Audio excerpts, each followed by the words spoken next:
It's a pleasure for us that you're here in this second day. Right now we are going to start with session 3, which is on Smarter with Standards.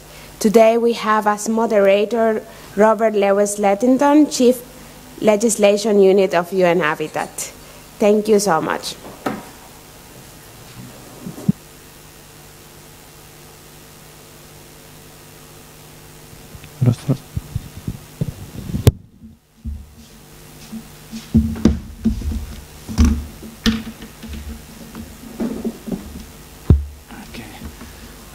Good morning, everyone. Thank you. I'm utterly impressed that we can get going on time. This is a very rare experience. So thank you for that. Without further ado, to not waste time, I would invite Mr. Sergei Potitenko, senior researcher with OJSC, who will speak on unification of data collection from metering devices.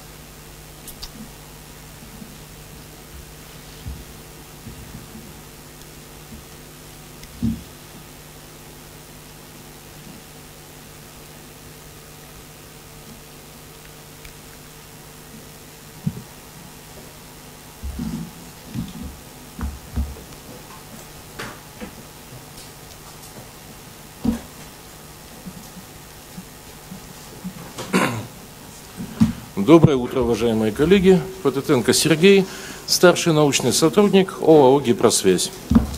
Тема моего доклада – унификация сбора данных от приборов учета расхода ресурсов. Значит, на сегодняшний день существует проблема нерациональное построение системы учета потребляемых ресурсов. С чем это связано? С тем, что на сегодняшний день съем показаний со счетчиков частично производится автоматизированно, но большая часть показаний снимается вручную. Счетчики, как индивидуальные, так и групповые, под групповыми имеется в виду домовые, промышленные и так далее, то есть те, которые обслуживают крупные объекты. Информация о них снимается и поступает в базы данных поставщиков ресурсов.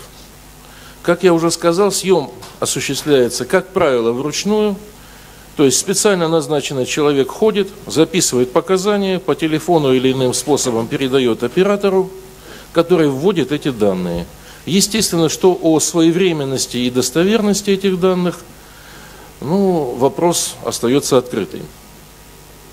В дальнейшем информация из базы данных поставщиков ресурсов должна быть передана в автоматизированную информационную систему расчет, которая уже и выставляет потребителям счета за потребленные ресурсы.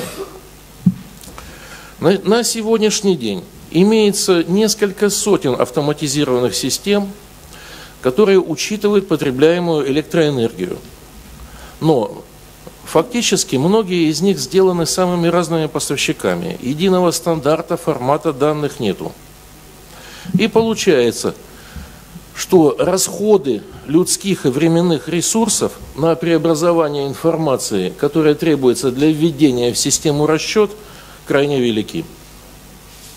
Кроме того, имеются иные организации и частные лица, которые заинтересованы в информации о том, сколько кто потребил и что делается сейчас в этой системе. Поэтому и необходимо сделать унификацию учета потребляемых ресурсов. Чего мы хотим достичь в перспективе? Мы хотим получить унифицированную систему технического и коммерческого учета потребляемых ресурсов. В чем принципиальная разница? Коммерческий учет необходим исключительно для того, чтобы потребители выставляли оплату, а технический учет нужен прежде всего поставщикам ресурсов для грамотной организации системы подачи, предоставления ресурсов и эксплуатации этих систем. Таким образом, желаемую схему, которую мы хотим получить в перспективе, в будущем в нашей стране, мы видим на этом слайде. В ходе работы был сделан анализ особенностей съема данных с приборов учета. В принципе, по большому счету, все методы сбора данных можно условно разделить на 4 группы. Значит, первый способ, когда данные снимаются с автоматизированных приборов учета и по технологиям NB-IoT или им подобным через операторов сотовой связи поступают на сервер. Второй способ, когда с автоматизированных приборов по радиосетям малого радиуса действия через групповой контроллер, далее через оператора электросвязи. Следующий вариант. По проводным технологиям через устройство сбора и передачи данных, опять же, на оператора электросвязи. И вариант, который наиболее часто встречается у энергетиков, это подключение электросчетчиков непосредственно по сети линии электропередач. В принципе, из всех этих способов есть варианты с батарейным питанием, это радио, и есть варианты с проводным. Там питание можно обеспечить от сети. В результате анализа, какие данные передаются, была сделана следующая классификация передаваемых данных. От абонента на сервер. Под абонентом имеется в виду как сам умный счетчик, так и ОСПД, к которому подключен один или несколько счетчиков. В штатном режиме, то есть это режим, который предназначен для коммерческого учета, информация передается по регламенту в определенные дни, в определенное время. Должны быть выданы основные параметры, которые обязательны для всех приборов учета данного вида ресурсов. И могут быть при настройке системы включены дополнительные параметры уже на усмотрение оператора. Технологический режим. Этот режим предназначен для получения операторами данных о функционировании системы. То есть здесь получается, что оператор в любое время может запросить интересующие его показания. И аварийный режим. К аварийному режиму относятся сообщения, в которых передается информация о хищении прибора учета, о его вскрытии, о достижении или превышении аварийного значения контролируемого параметра, либо иной нештатной ситуации. В обратную сторону, от счетчика на ОСПД или прибор передаются запросы на выдачу основных или дополнительных параметров, на выдачу состояния абонента и на выдачу контрольных данных для проверки настройки системы. Кроме того, могут передаваться команды управления и настройки. Под командами управления прежде всего надо понимать команды управления регламентом выдачи сообщений. То есть с какой периодичностью, в какое время, по каким дням, по каким месяцам выдаются сообщения и что в состав этих сообщений должно входить. Для систем с батарейным питанием необходимо также указать регламент приема. Почему? Потому что система с батарейным питанием и связью по радио большую часть времени проводят в спящем состоянии, неактивны для экономии энергоресурса установленной батареи. И им надо указать, в какое время будет включен приемник для того, чтобы это устройство могло принять от сервера соответствующую команду. Во все остальное время оно на связь не выходит. Вот. Ну, а также команда управления режимом функционирования. Для многотарифных счетчиков надо указать тарифы, время перехода на эти тарифы. Надо задать многим счетчикам допустимые граничные значения измеряемых величин. Для счетчиков газа и тепла надо ввести свои соответствующие коэффициенты, которые бы учитывали давление, температуру, ну и другие параметры внешней среды. Задача стояла сделать унифицированный обмен очень просто, очень лаконично и, самое главное, удобно для всех разработчиков. Поэтому было принято решение использовать текстовые сообщения с применением стандартного формата передачи текста Unicode, а за основу сообщения взять структуру, которая используется в JSON. Таким образом, сообщение от сервера должно, от абонента, прошу прощения, должно содержать идентификатор абонента, по которому принятое сообщение на сервере можно идентифицировать. Здесь имеется два варианта. Либо указывать уникальный адрес прибора в сети, либо же указывать тип прибора и его серийный номер, выставленный заводом-изготовителем. И то позволяет его однозначно идентифицировать сервером для того, чтобы понять, кто прислал это сообщение, куда в базу эти полученные данные заносить. Также необходимое поле – это время формирования сообщения. Для того, чтобы знать, во сколько было снято эти показания. Ну и блок самих данных должен содержать хотя бы одно значение. В обратную сторону от сервера передаются сообщения, которые указывают идентификатор абонента. В принципе, это можно решить и транспортными протоколами, но если на другом конце стоит ОСПД, к которому подключено несколько приборов, то желательно эту информацию сразу передавать в составе сообщения. Это будет удобнее. Время формирования сообщения, а также хотя бы одно значение – это запрос на выдачу, либо команда управления и настройки. То есть фактически полезная передаваемая информация. Я думаю, проще уже сделать невозможно. В качестве примера здесь приведено сообщение от прибора учета расхода газов. Что мы здесь видим? Мы видим адресную часть, адрес, либо два поля, которые указывают на тип счетчика и его серийный номер. Дальше дата, время снятия показаний. А дальше мы видим набор передаваемых параметров. Здесь я специально включил как обязательный параметр объем передаваемого газа, так и набор дополнительных параметров, перечень которых может быть установлен при настройке счетчика. Значит, что мы получили в результате?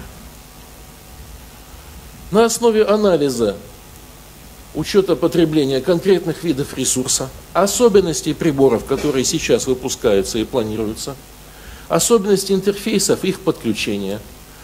Также учли требования поставщиков ресурса по техническому учету, учли требования АИС-расчет по коммерческому учету, учли требования по читабельности сообщений и удобству разработчиков программного обеспечения, а также спецификации JSON. Мы получили в настоящее время проект СТБ «Унифицированная система управления, контроля и учета информации инженерной системы интеллектуальных зданий». Система дистанционного съема показаний приборов учета, обмен данными. Это рабочее название проекта СТБ.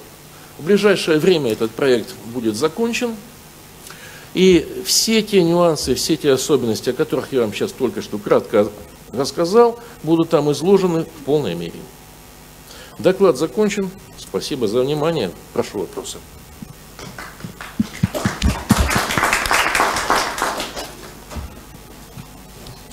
Thank you very much. I think we're in very good time, so if I can take any immediate questions.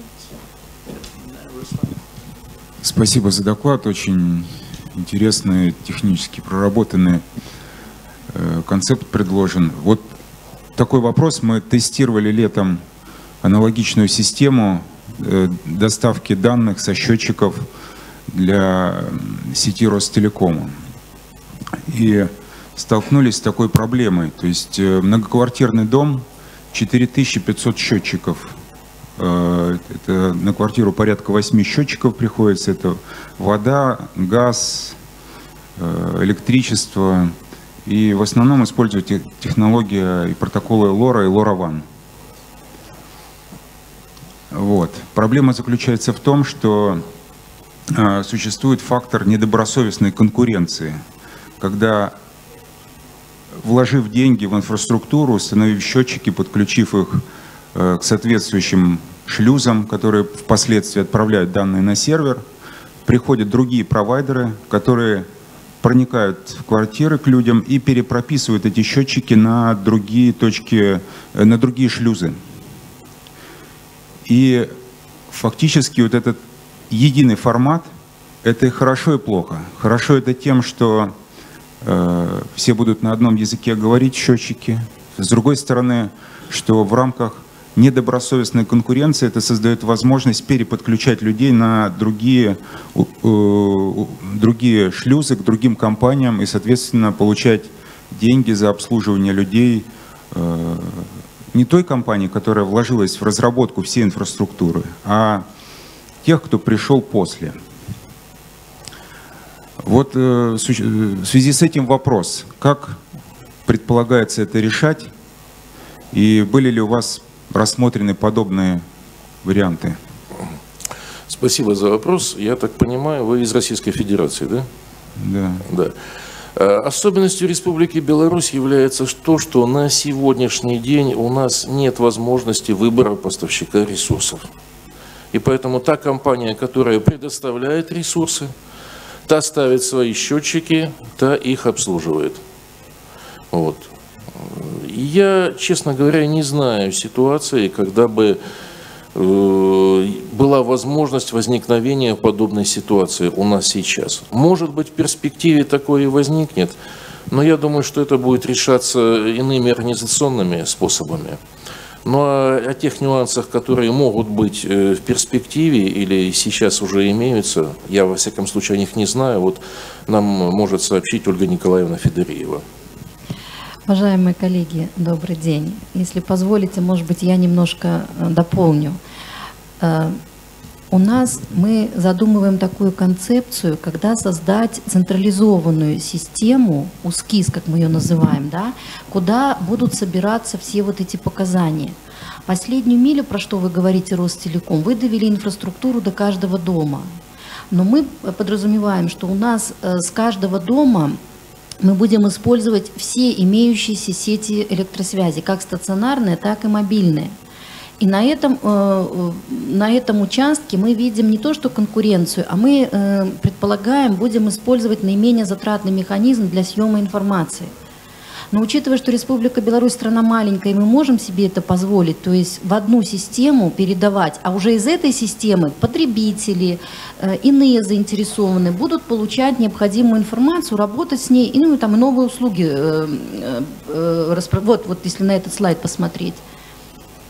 То есть у нас нет той концепции, когда мы хотим всю инфраструктуру построить за счет одного оператора.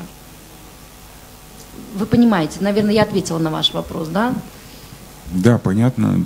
Ну, я, во-первых, из первого ответа понял, что нету альтернатив, то есть один оператор предоставляет услуги, и выбирать там из 5-6 операторов сетей. Да, пока у нас этого нет. Нету такого, да. То есть и недобросовестной конкуренции для переподключения. Переподключить счетчик очень просто. То есть сканировали там QR-код, прописали на шлюзе его серийный номер, и он начал передавать данные. У нас просто нет конкуренции. Ну тогда вопрос исчерпан.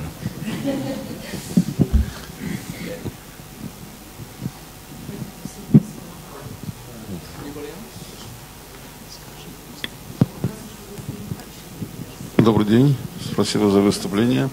Скажите, вот можно ли узнать в процентном отношении, вот по первой страничке, использование счетчиков учета?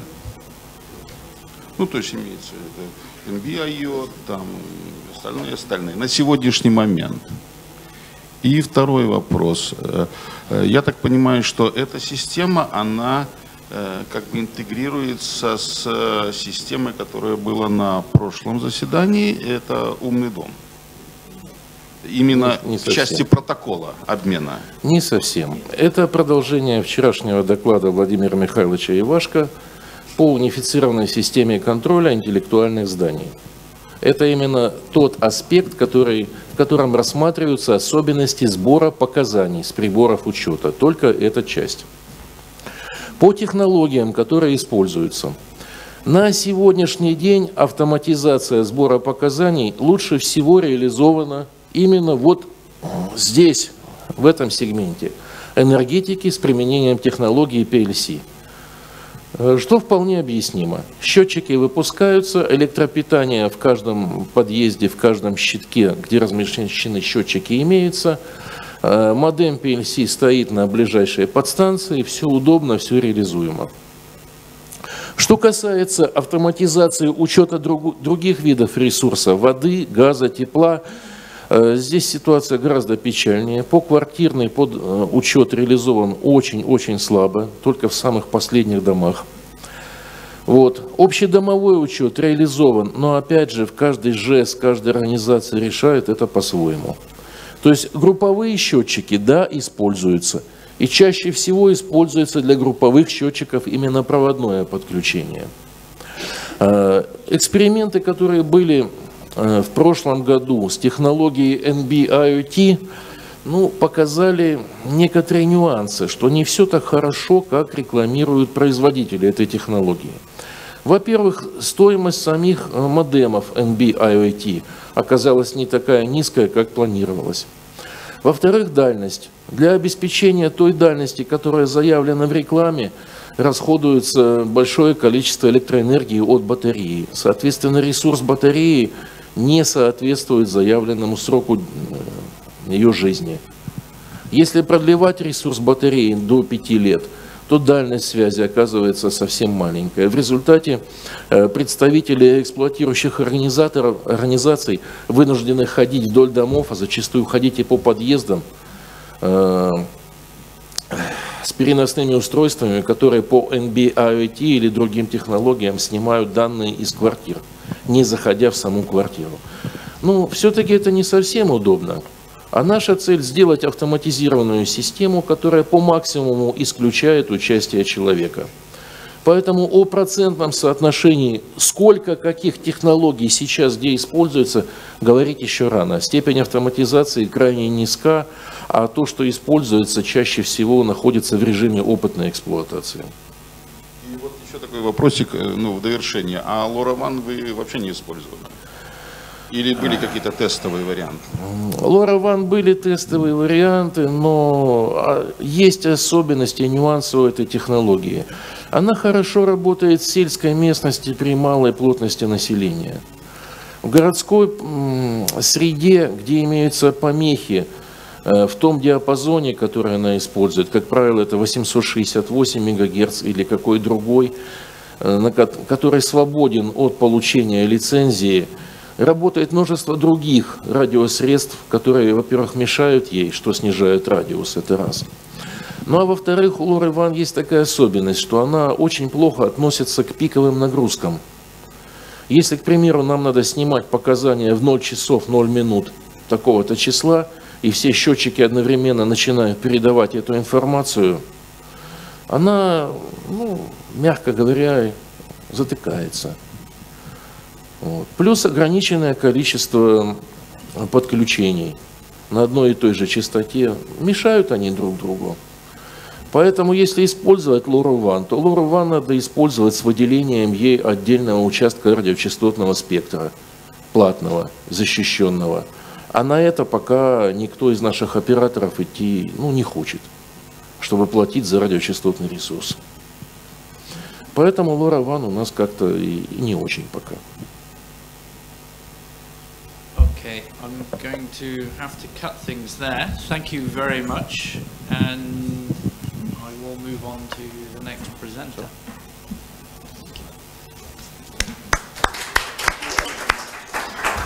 Marco.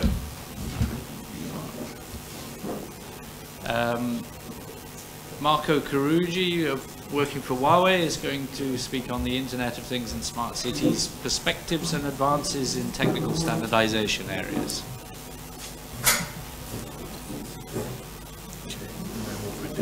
Huh? Let's move with this, right? Yeah.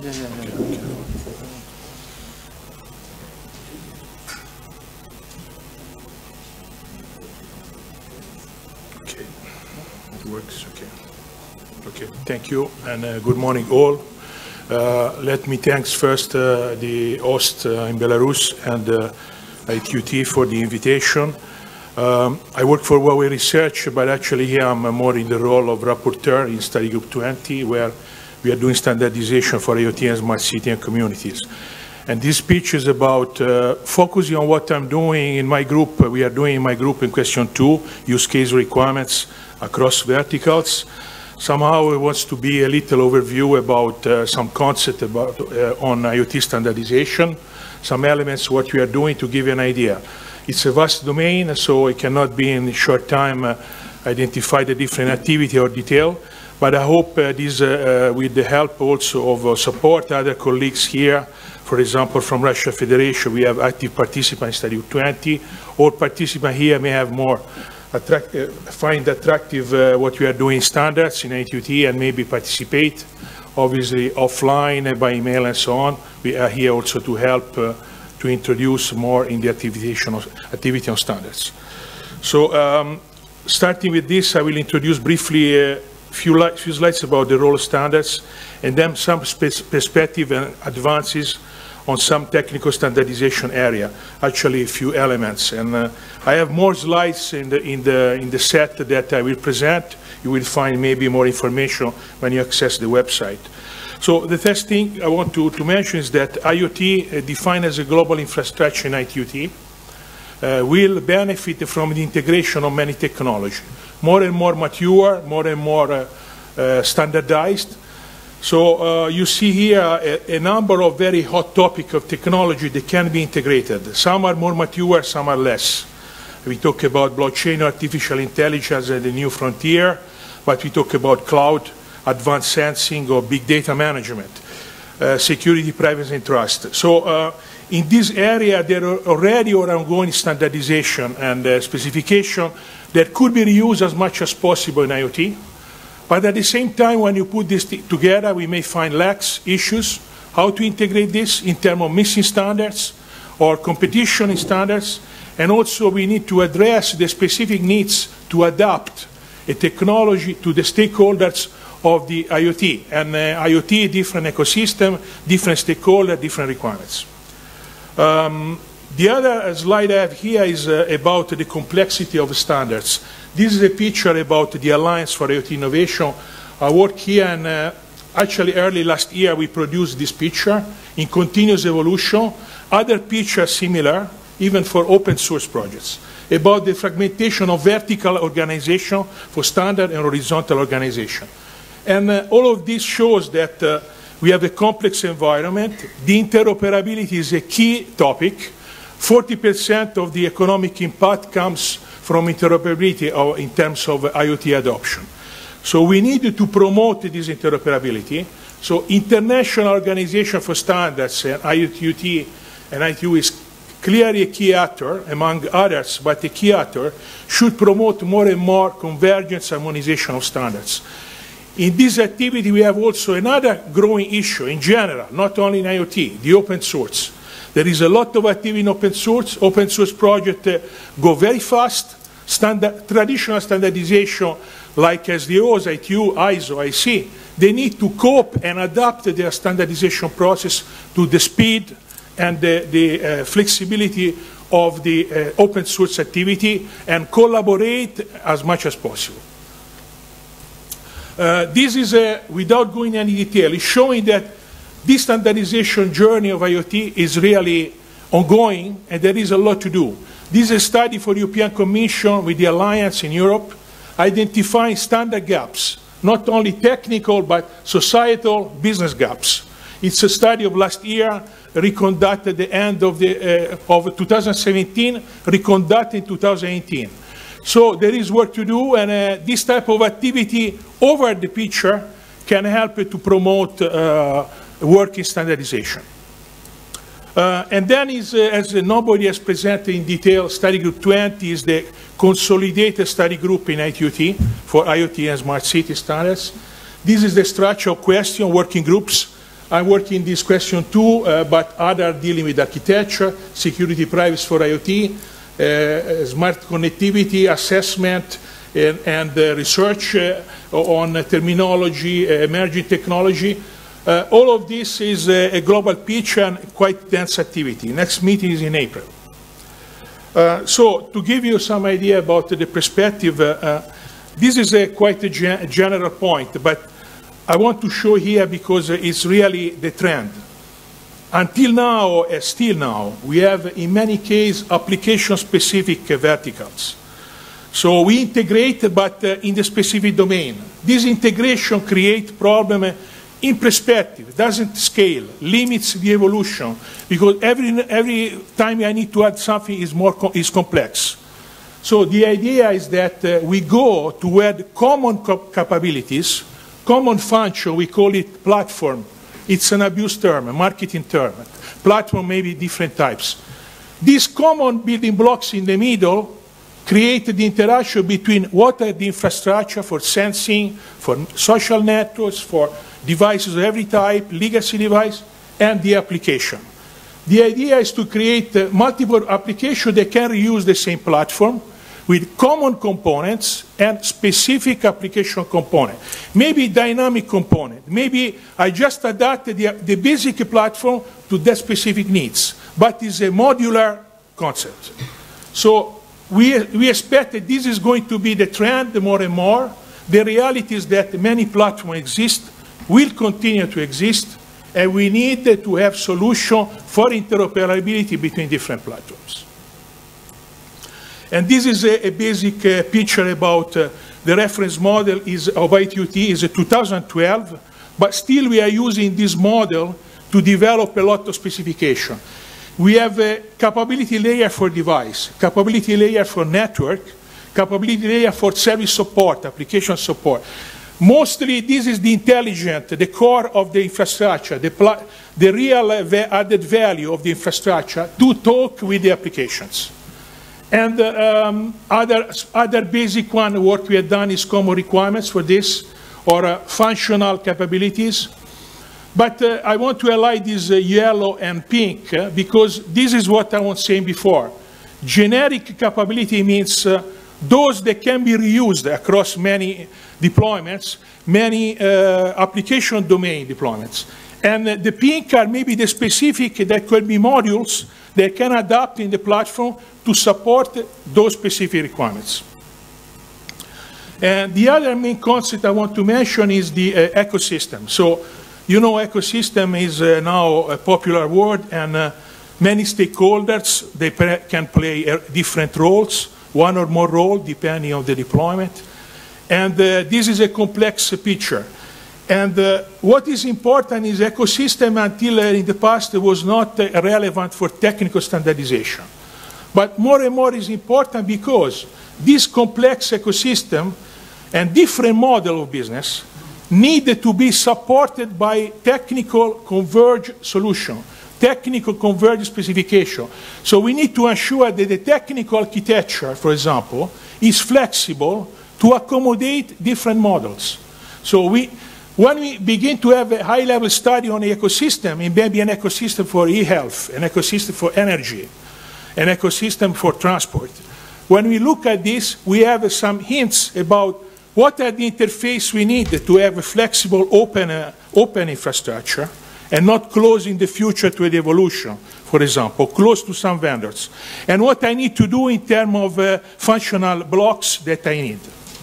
We are doing more and more this in different domains, and we think that is quite relevant. Obviously, is a complementary activity to the real technical specification. And this slide is a list of things that we are doing, Study Group 20, in terms of application area. You can see a number of them has been mentioned in the talks. We talk about area like in which this region, Russia, particularly has been active, is active, transportation systems, drones, unmanned aircraft systems, autonomous driving, a new item for Russia last meeting, and the processing of the HERT process for preparing to disaster. This is another study promoted by NIR in the past. So different area, obviously, we can talk offline about what we are doing.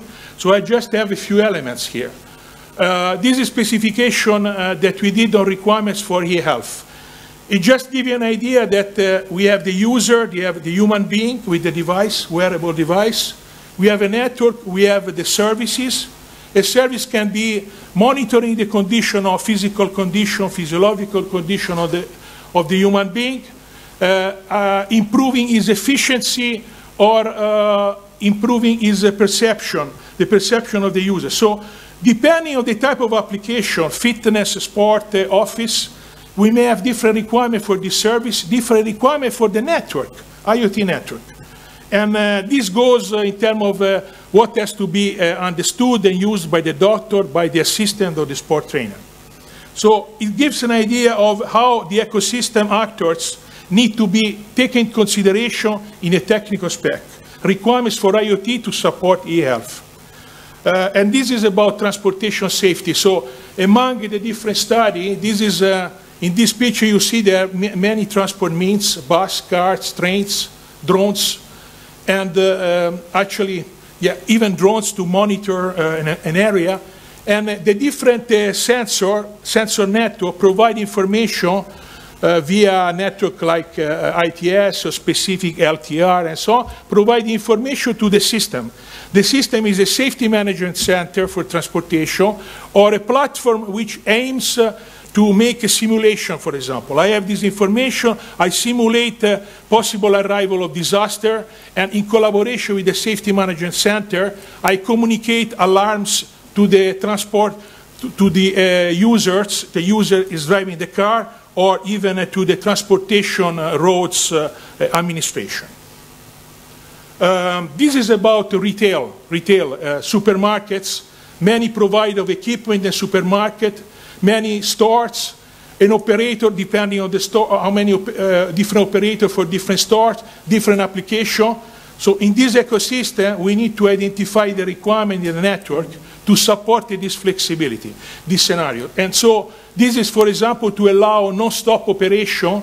When an equipment fails, I anticipate the failure and I inform the application and then the operator in the supermarket to change the equipment before it fails, depending obviously on the requirement. Smart city is a very important topic, is the title of this conference.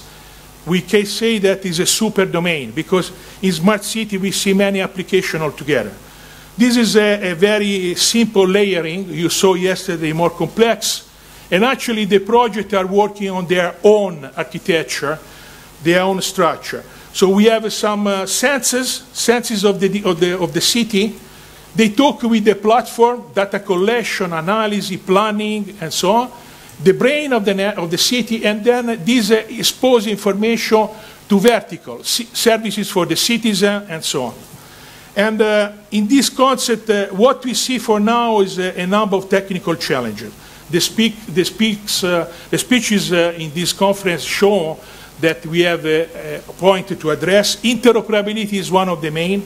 How to interoperate data, for example, between data coming from energy or data coming from other domains and use across the city.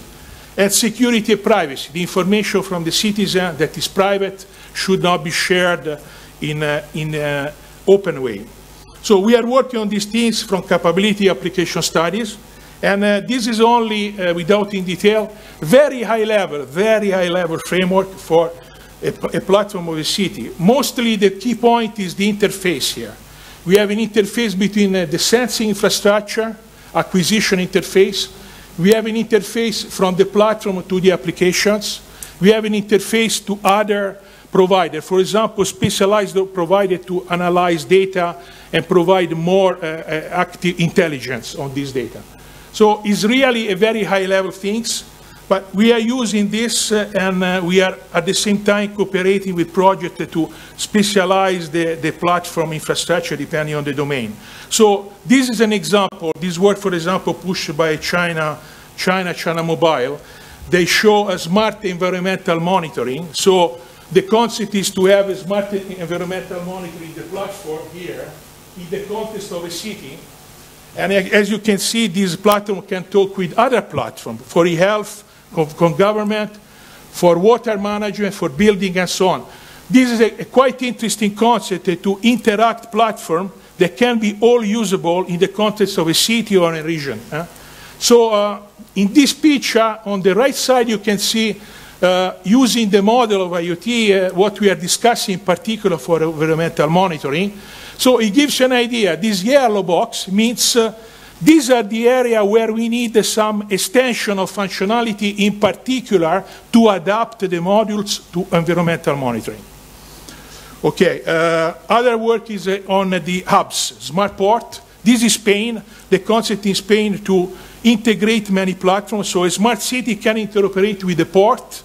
A smart port can improve the service in the port, can interact with the city and help each other. And other work we have started last December, smart station, smart airport. Few words and then I've done on the presentation. I have some elements about what is common, what are capabilities that can be used across different applications. So this is a key work, I would say, initial work we have done for big data. Big data management and then all related artificial intelligence from data is a key evolution of every infrastructure, in particular the IoT. The data are fundamental. So one of the main activity in standardization now is how to integrate big data functionality and specification in the IoT infrastructure. For example, to have some building blocks in general in the infrastructure for big data. Maybe then I have some specialized intelligence for e-health, for algorithm, for artificial intelligence, for e-health, or for transport. But I want some modules that can be used to integrate so that I have a basic, richer infrastructure, IoT, and data management. So we work on roles, business roles, the consumer, the user of the data, the provider, and those who analyze the data, the operations. And more now are evolving about data sharing, introducing the concept of data value, data commercialization. So Robert yesterday mentioned the focus group, also Dr. Lee. This focus group on data process management is evolving this work. And the last two elements is about the interoperability of data. One of the technology which is very important is the semantics technology. Semantics means meaning, so I need to add meaning to the data. Adding meaning to the data, I can facilitate many things. I can facilitate interoperation. I can put a new device, and if I use semantic, this new device, data are immediately understood.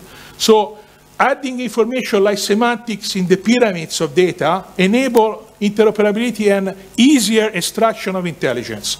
So in this pyramid of data, we have worked on semantic requirements, Y4111, and because semantics facilitate so a number of requirements of the IoT, I mentioned interoperability, but reusability, discovery, automatic operations. And for all of this, we needed to identify common vocabulary. So at least in the context of a city or in the context of energy, what is a common vocabulary everybody can understand? So there is a big work on ontologies, domain ontology or cross-domain ontologies. And this is not the work we are doing here. W3C, Etsy has done a big work on smart appliance and the extension now for different domains. So we are working also in cooperation with them in terms of semantics.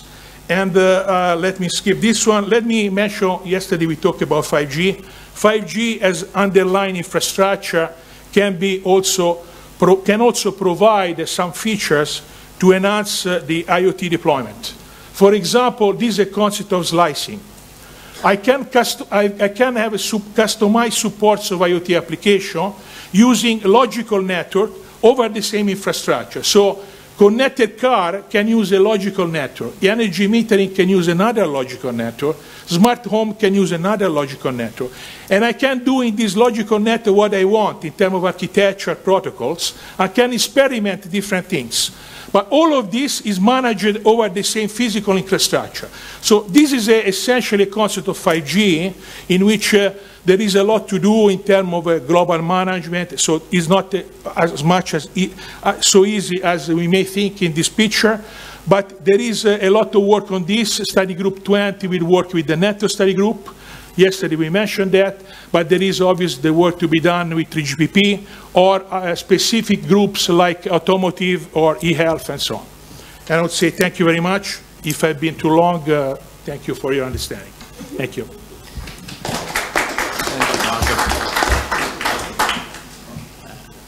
A little bit manageable. Let's take a maximum of 2 questions just so we can keep things moving along. Any immediate questions? No? Okay, well that saves us some time. We'll move it along, and if anything comes up, we can raise it at the coffee break. Okay, thank you. Thank you, Mark. I now have Polina Vardavanian and Dmitry Kurlovich. I apologize if I have not been good on pronunciation of names.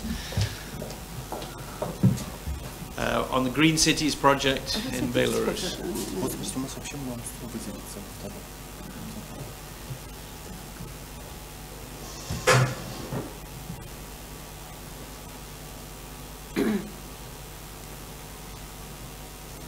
Добрый день, коллеги. Очень рада представлять здесь в такой уважаемой аудитории проект «Зеленые города». И это очень большая ответственность для меня, поэтому, как настоящая женщина, я решила разделить ответственность с мужчиной. Вторую часть презентации будет представлять мой коллега Дмитрий Курлович, а в конце еще я на последнем слайде тоже к вам вернусь. Значит, наш проект «Зеленые города» вчера был представлен, и сегодня мы будем расширять ваше представление о том, как мы использовали индикаторы KPI по системе U4SSC для проектов зеленого градостроительства. Следующий. У нас в проекте 3 пилотных города, но для начала я хотела вам объяснить особенности нашей страны. Беларусь – это страна малых городов, небольших городов. У нас уровень урбанизации составляет 78%. Это достаточно высокий по европейским меркам урбанизированная страна. Но 113 городов и 89 поселков городского типа. Из них 93% это города небольшие, с численностью населения меньше 100 тысяч жителей. Наши пилотные города представлены здесь на фотографиях. Я их представила, потому что они очень-очень разные. Новогрудок – это стареющий, сокращающийся город. Новополоцк – это очень юный город, ему от рождения 60 лет. Он испытывает все проблемы, которые характерны для городов монофункционального характера, потому что он появился в связи с освоением таких отраслей, как нефтепереработка.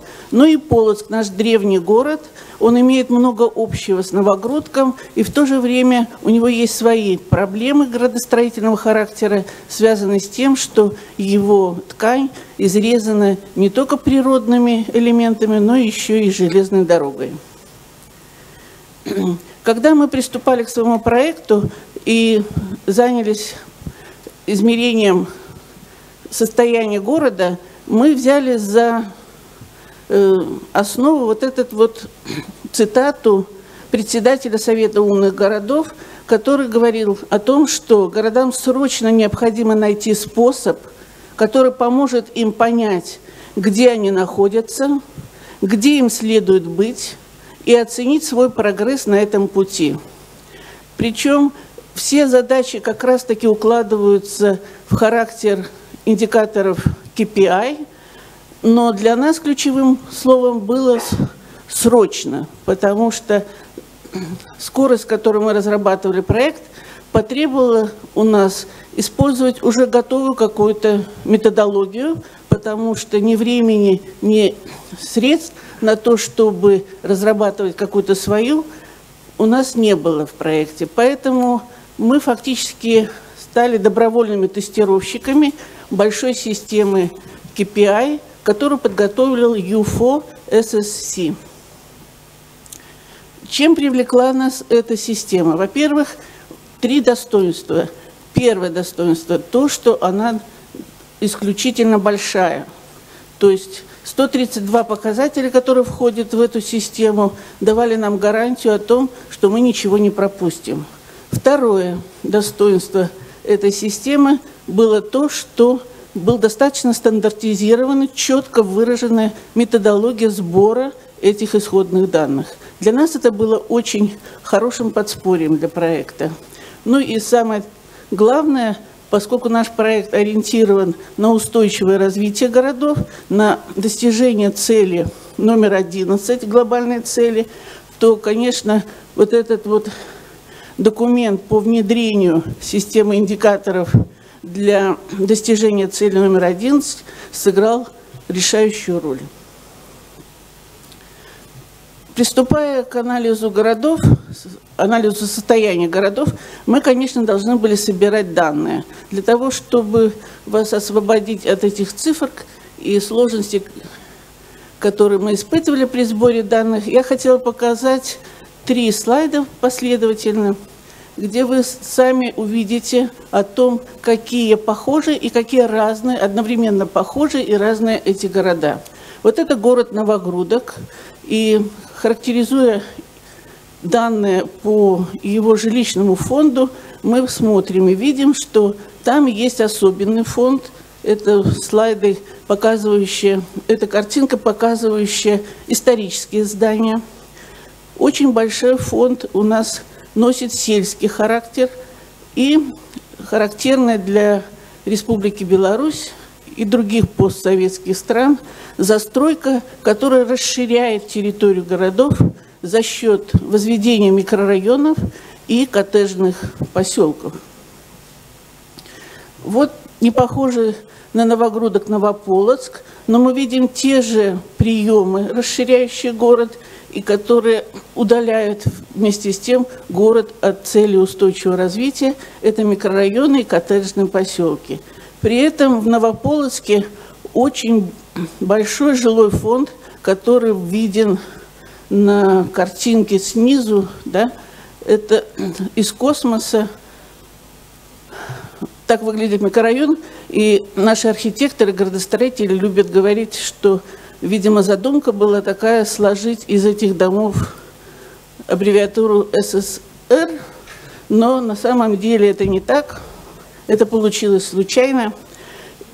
Вот, поэтому проблемы, связанные с устойчивым развитием жилищного фонда, возведенного в 60-80-е годы, состоит в том, что он имеет крайне низкие показатели энергоэффективности, но он был возведен в короткий срок, и вот сейчас города пришли к тому, чтобы сейчас заняться разумной реконструкцией вот этого жилищного фонда.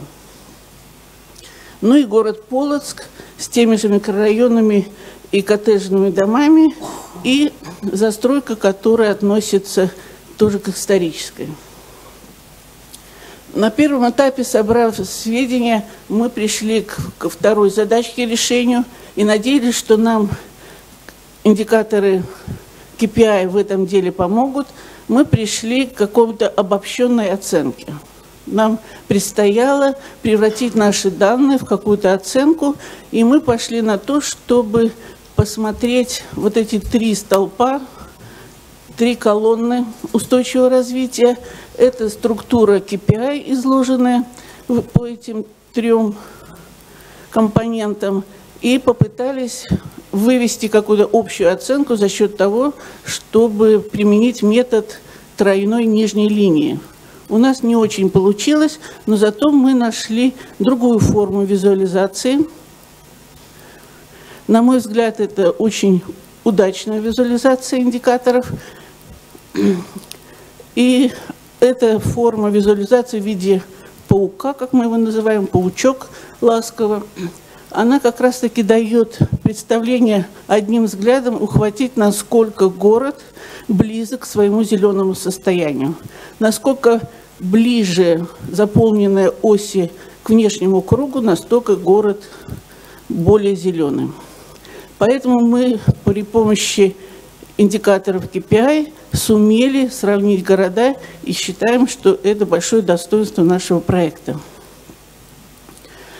Поскольку наш проект был ориентирован на разработку действий, которые город может предпринять, продвигаясь к своему зеленому состоянию, то и в цели 11 для нас ключевым было слово «сделать города инклюзивными, безопасными, жизнестойкими и устойчивыми».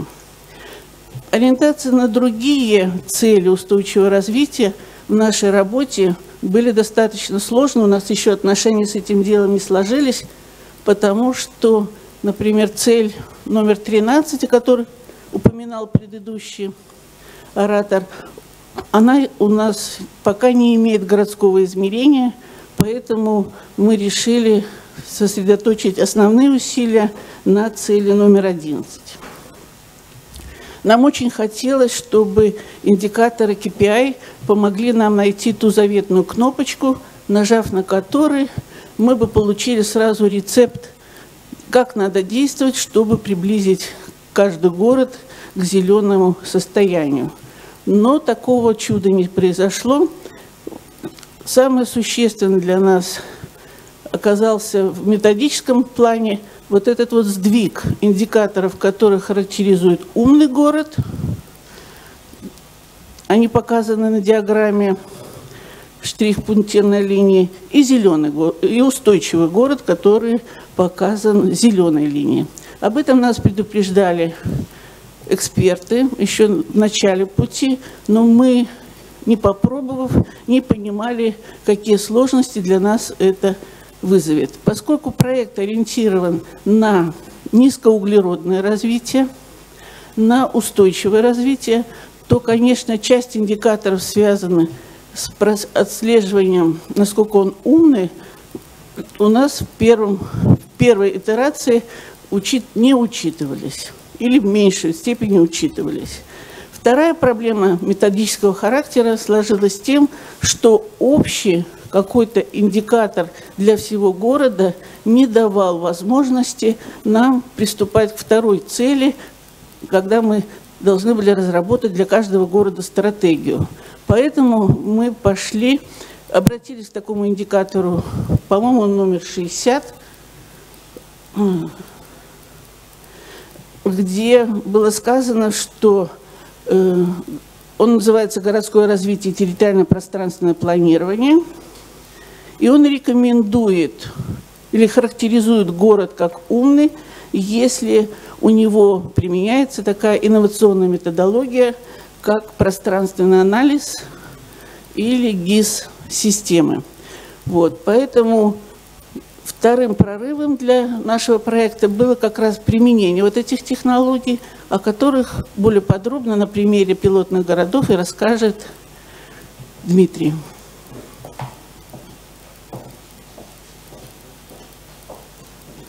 Добрый день, уважаемые друзья. Сейчас я продолжу.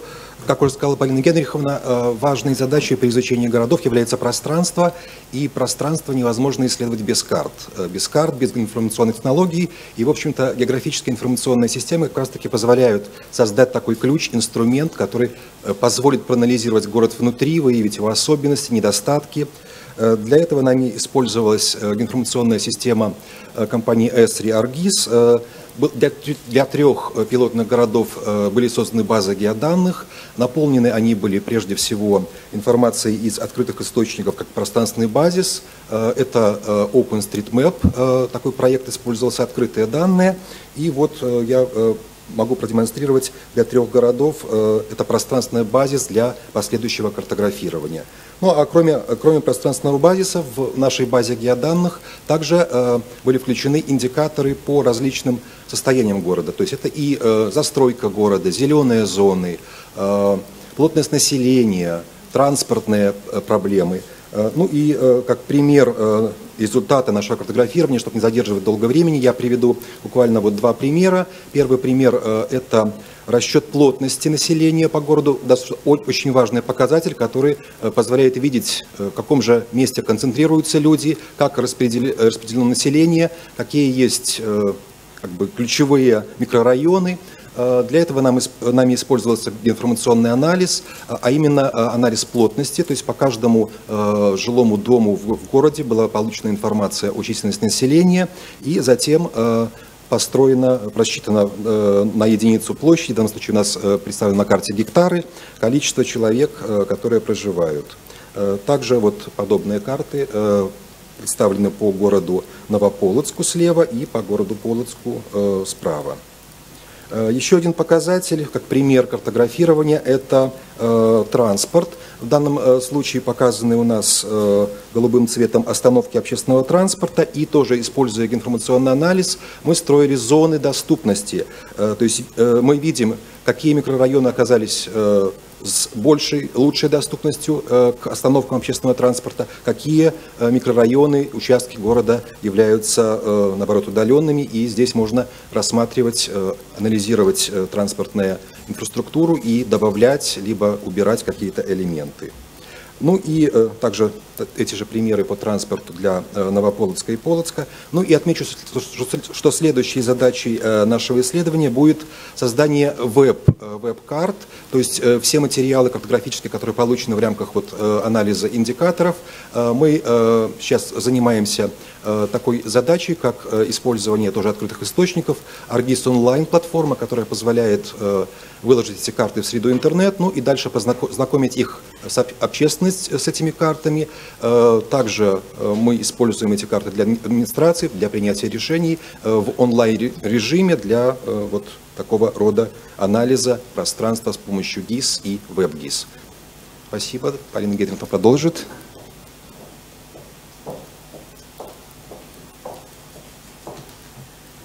В работе с индикатором было очень важно то, что мы возвращались к ним несколько раз. Да?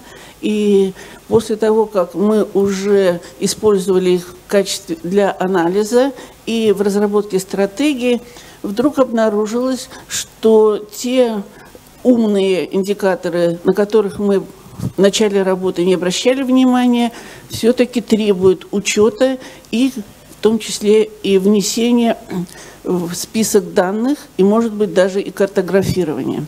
Я говорю о том, что вот эти вот умные вещи, интернет умных вещей пришел в наши малые города, достаточно активно оказывается, но имеет точечное распространение. То есть если внизу вы видите в Новополоцке очень большой европейский проект, касался инклюзивной школы, и там уже для детей с особенностями устроен класс дистанционного обучения.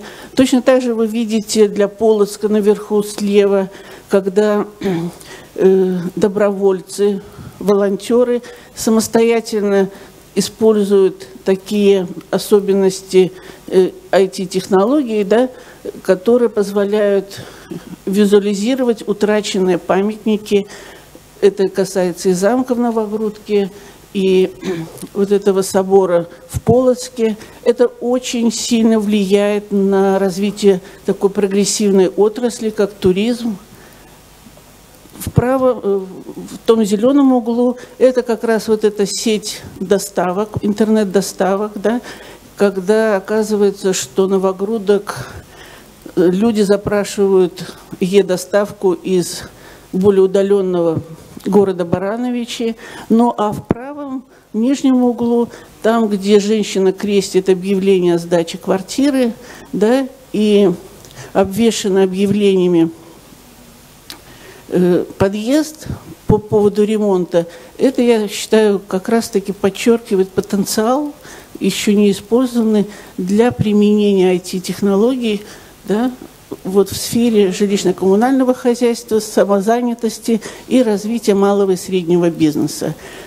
Поэтому, взяв цитату о том, что быть или не быть умным, устойчивым городом, я думаю, что пилотные города подтвердят вторую часть этой цитаты, что это больше не вопрос. Только такими им и быть, только такими им и развиваться. Спасибо за внимание. Мы готовы ответить на вопросы.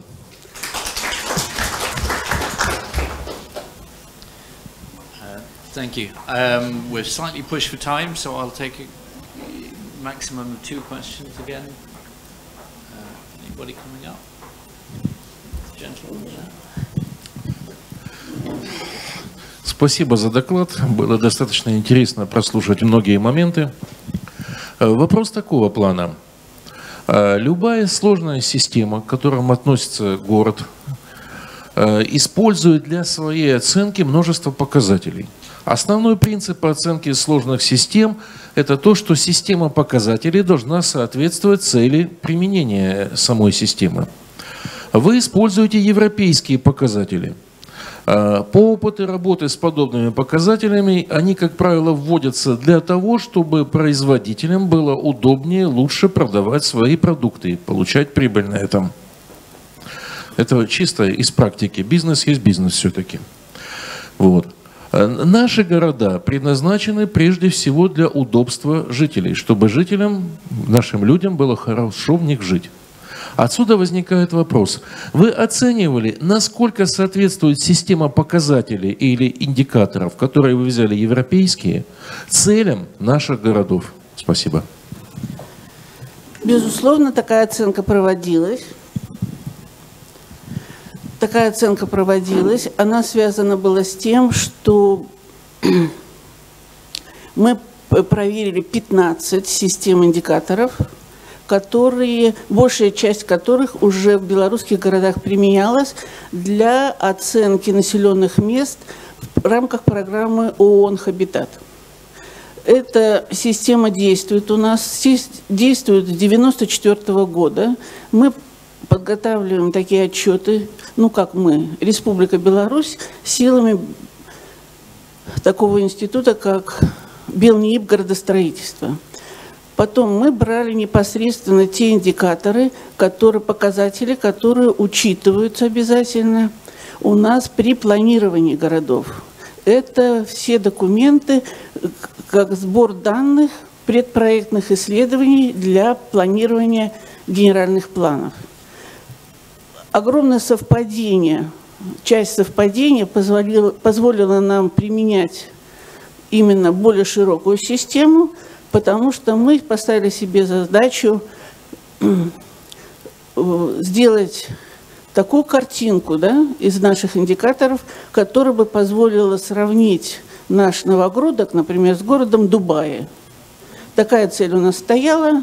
И индикаторы, я считаю, в этом деле нам помогли.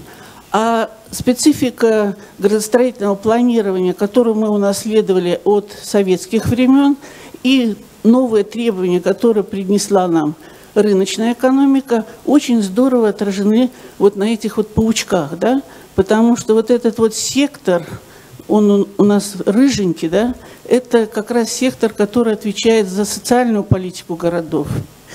То, что называется в международных индикаторах сектором people, люди. Так оказалось, что наши города по этим секторам продвинуты гораздо больше, чем те города, на которых мы равнялись. Точно так же нас очень поразил этот желтый сектор, который отличается более высокой продвинутостью, потому что он говорит о том, что наши города, пилотные города, гораздо более продвинуты в части интегрированного пространственного планирования, градостроительного планирования, за счет того, что через наши малые города пилотные прошло много европейских и ООНовских проектов, которые делают их более, они уже овладели инструментами совместного планирования. Это самое проваленная часть индикаторов, она как раз говорит о том, это голубая часть, это экономические показатели. Поэтому, сопоставляя такие показатели по группам, видно, что продвижение в социальной политике городов должно быть уравновешено с экономической политикой. Поэтому я не вижу трудностей в том, чтобы адаптировать европейские системы к нашим городам. Наоборот, я вижу в этом преимущество, что эта система легко адаптируется к условиям постсоветских городов. По крайней мере, наши пилотные города выглядят очень-очень даже достойно. Okay. I think I'm going to have to move it along now, but thank you very much. And we can again follow up. I think now is when we have to get technically clever. We have Shane He from Nokia, who I believe is presenting remotely. Can we get some help? No.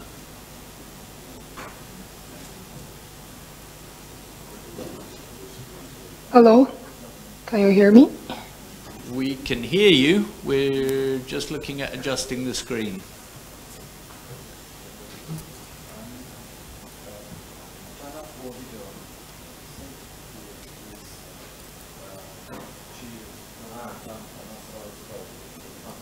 Can you see my slide? I'm trying to share to on my screen. We've just got it now. So you are up and please go ahead. We can hear you very clearly. Okay. Thank you very much. Good morning, everyone, dear colleagues and friends. My name is Xuan Ge from Nokia Bell Labs. I'm also the rapporteur of question 3 under Study Group 20. And thank you very much for this opportunity to let me share our progress on Study Group 20 as well as some collaborations with other SDOs such as 1M2M. So let's start the slide. And thanks for the introduction from my colleague Marco. This is some basic information of Study Group 20.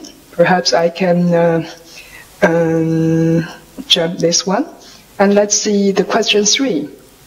As the rapporteur of question 3, in question 3, we're working on the architectures, management, protocols, and the quality of services of IoT and smart cities.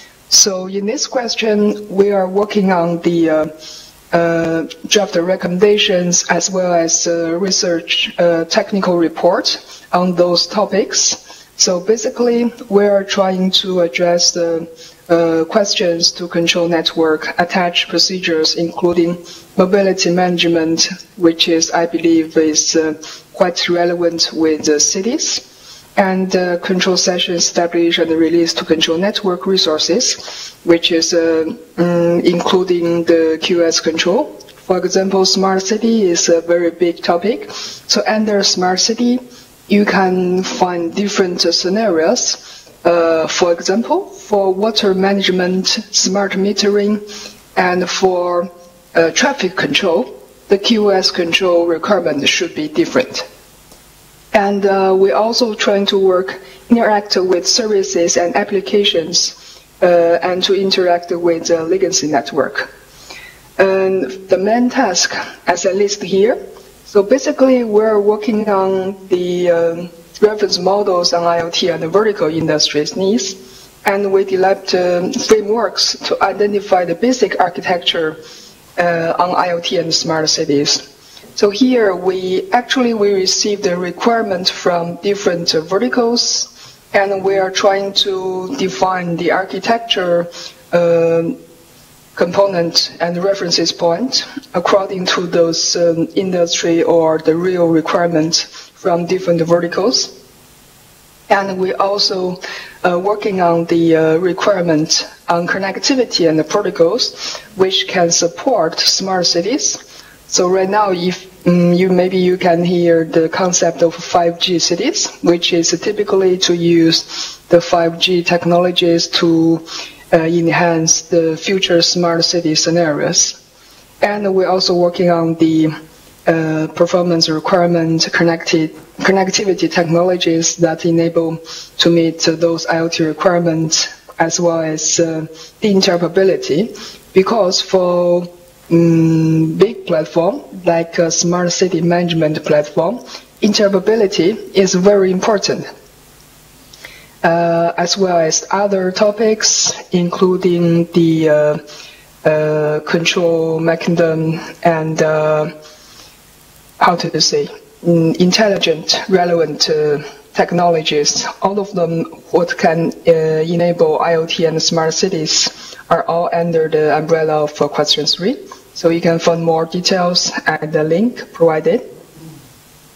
And in this study period, which means from 2017 to 2020, we already got 22 approved recommendations. So due to the time limitation, I will introduce some of them, but you can find the full list in the ITU website.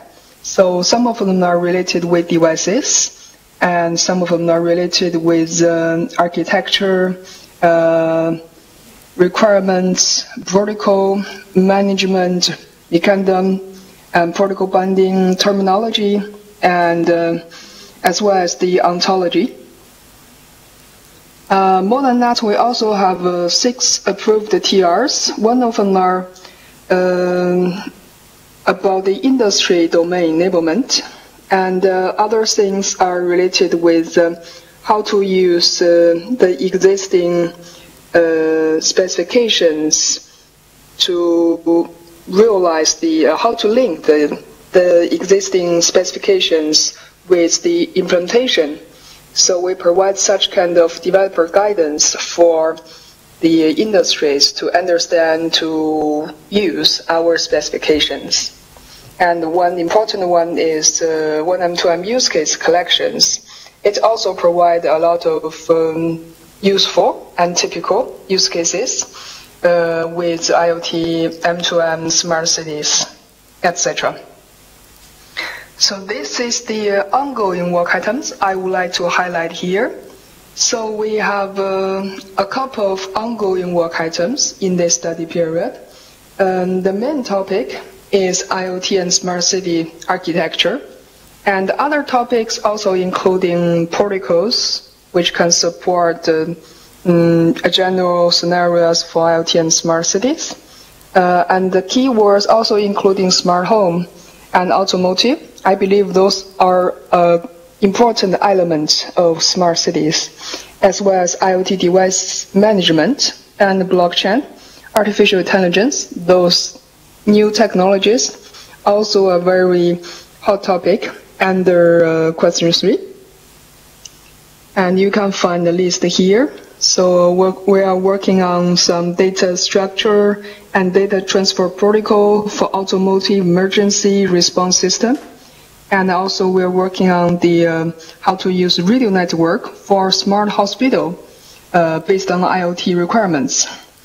And we also have some general work item, such as the decentralized IoT communication architecture, which is a very new topic about the blockchain. And we're also working on the open IoT identity correlation services. This is a service which you can link the platform with the third-party service provider about the IoT identity management. And accordingly, the unified identity identifier, those work items, is also relevant with the same topic, IoT identity management. And continue this ongoing work item also including the OID-based resolution framework. This is a pretty new, just approved at the last meeting. And the reference architecture of accessing IoT resources for management and control. This is about the interoperability, because for different IoT resources, for example, some resources or devices, sensors, most of them can belong to different systems, but accordingly at a platform level, for example, smart city platform, you have to manage those IoT resources through different systems, but you also need to considering the interoperability at resource level. This is not about the connectivity level interoperability, but we need to abstract the resources from application or service level. So this is the reference architecture we are working on. And also the third one is about the service discovery. Is for example, you have some services related with smart home, your own home, but you also have some services applications related with the building management, the building you are living in. But how to discover the services provided by the building through your home. So this is we call the service discovery between different systems. So we are also working on those items. And for IPv6, this is some work items related with IPv6 deployment. And NDA is the network-based driving assistance for autonomous vehicles, also for automotive, which is a very hot topic, and as well as the 1M2M security solutions. I will introduce the collaboration with 1M2M later. And another hot topic, which is this computational capability exposure for smart home. Actually, you may know the concept of edge computing or mobile edge computing. And this is a kind of technical trend, is to allocate the computational capability from remote server, from cloud, into local server in order to provide some capabilities more optimized to realize some local services. This is also a typical scenario for automotive as well, but here we are working on for smart home use cases. And artificial intelligence, the AISC ARC. This is how to use these new technologies for smart cities. I believe this is also quite important to adapt with upgraded technologies. And the last one is the UAV ARC. This is how to use the IMT 2020 networks to provide functional architectures for the UAV control. This is the ongoing work items. And question 3, I believe all of them are quite attractive and quite related with smart cities. And I would like to highlight some work items which is already approved and published as a recommendation here. So due to the time limitation, I selected some of them. So this Y.4115 is about IoT device capability exposure. You can find there are many different kinds of devices that you may want to control by your smartphone. And they may come from different vendors. So how to manage, how to use one platform or one application on your smartphone to control different devices from different vendors. So this recommendation can provide a guidance to realize this scenario. This is what we call IoT device capability exposure, which is we defined those uniform interfaces, and through device proxy, those devices can be the relevant information and the parameters can be collected by IoT applications. And it can use the unified interface to control and manage those devices. This is about the device level. And second level, I would like to highlight this architecture of IoT based on NGN network. So as a network such as 4G, 5G, and those networks evolution may bring different features or capabilities for IoT. So this work item is define the interfaces and architectural component references point, which is can adapt with NGN, and with the new features defined by NGN, that IoT related services can get new features and higher capability support. So this is recommendation 4416, which is spent several years on this work item. This is a very good recommendation. And next one is ISON, which is a self-organization network. This is just a new approved recommendation from question 3.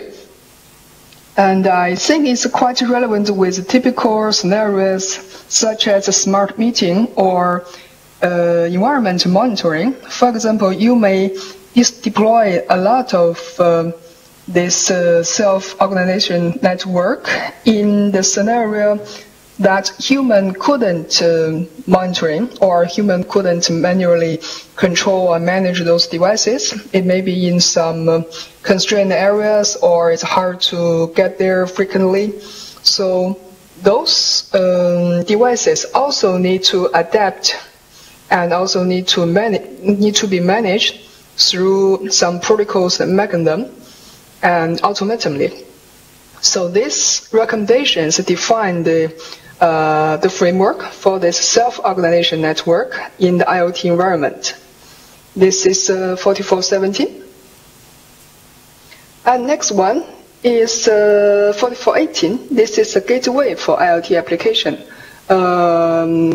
One of the most important, because gateway is a very typical devices deployed for IoT systems or smart city systems, because you may manage a lot of different devices or a huge number of devices, I would say. Some of them, they could have IP address, or they couldn't have, maybe only some simple ID. So at that case, gateway is quite an important device to enable those IoT devices to connect it with IoT applications.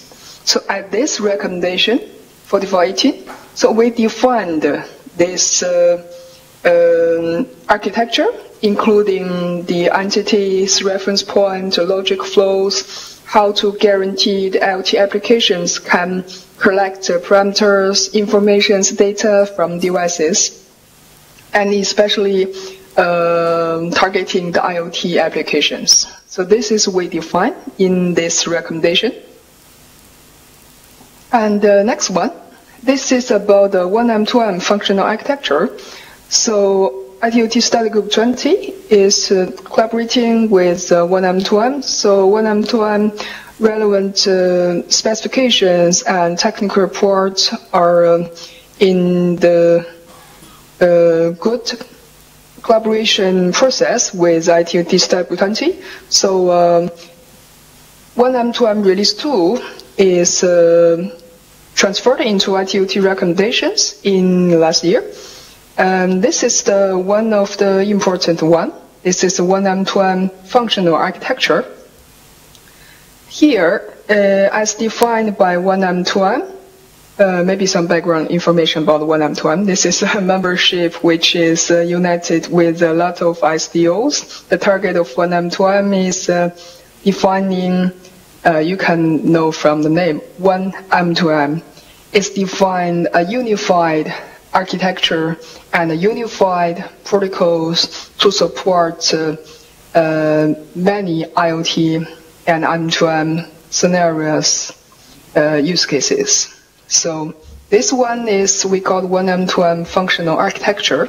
It defines this unified architecture to support typical IoT applications and services. So the bottom layer, this network layer, you can use different network, such as mobile network. And service layer, which is define the connections with the network layer. So at the service layer, it defined a lot of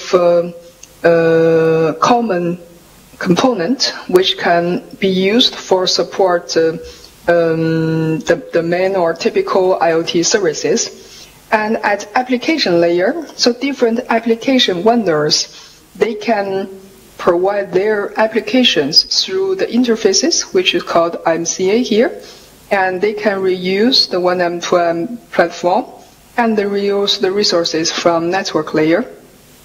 And through this unified platform, so data can be shared, resource can be shared, as well as the now is working on the semantic 1M2M semantic ontology.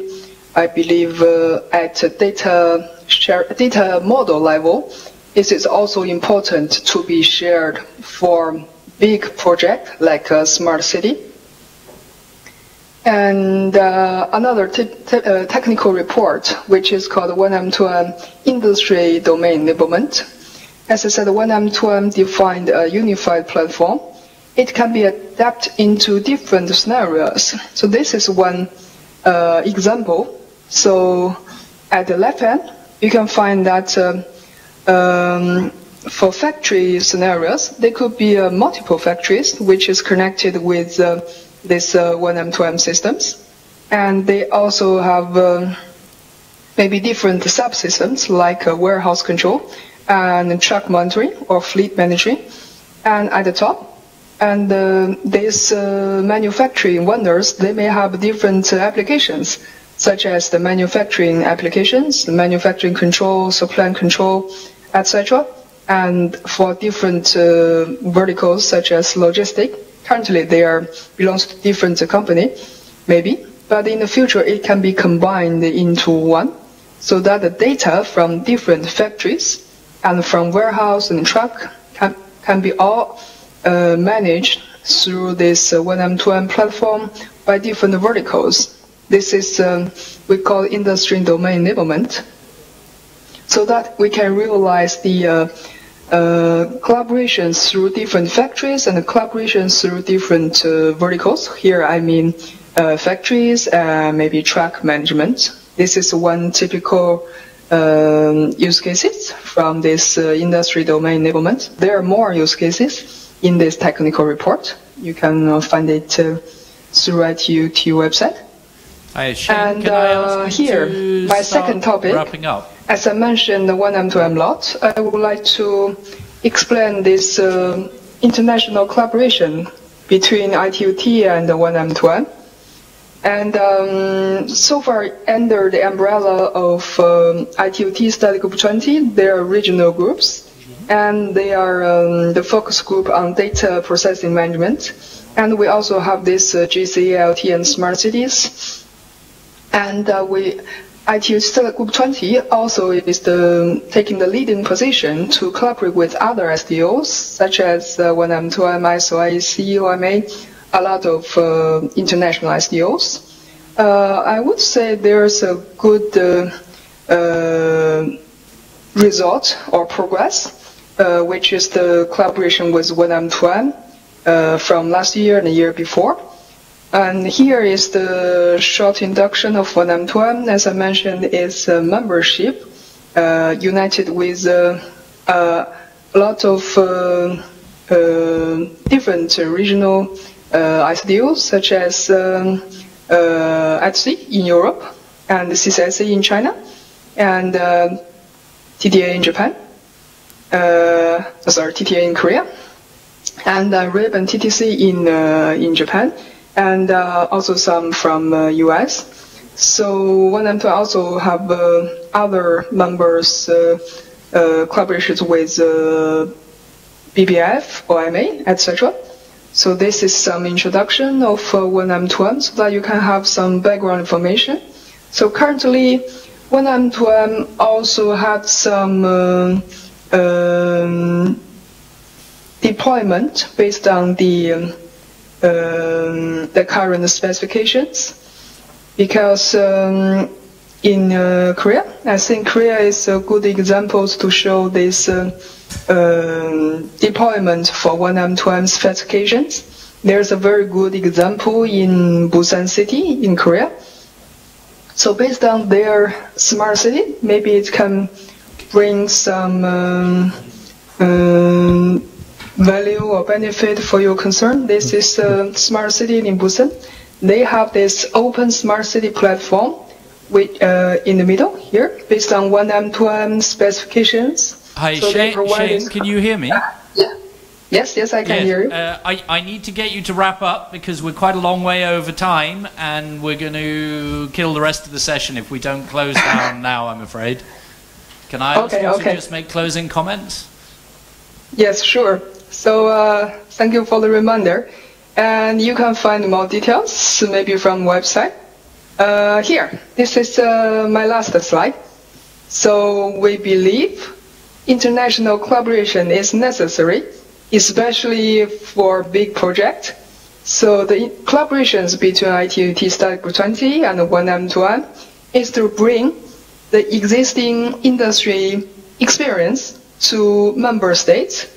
And also we can collect a requirement from member state and to deliver it into industry. This is what we call converged standards. So I list the progress and benefit here. You can check from my slides. So due to the time limitation, and thank you for your listening. This is my presentation. Thank you. Okay, thank you very much, Shane.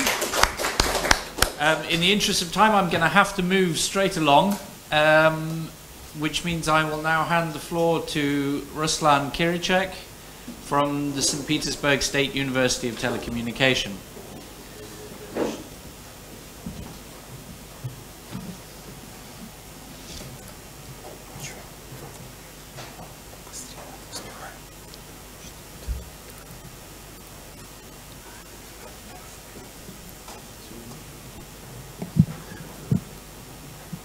Добрый день, уважаемые коллеги. Наверное, доброе утро все-таки. Постараюсь быть более кратким. Значит, меня зовут Руслан Киричок, я представляю Государственный университет телекоммуникаций имени профессора Бонч-Бруевича. И 11 лет назад я тоже работал в организации «Гипросвязь» в Санкт-Петербурге.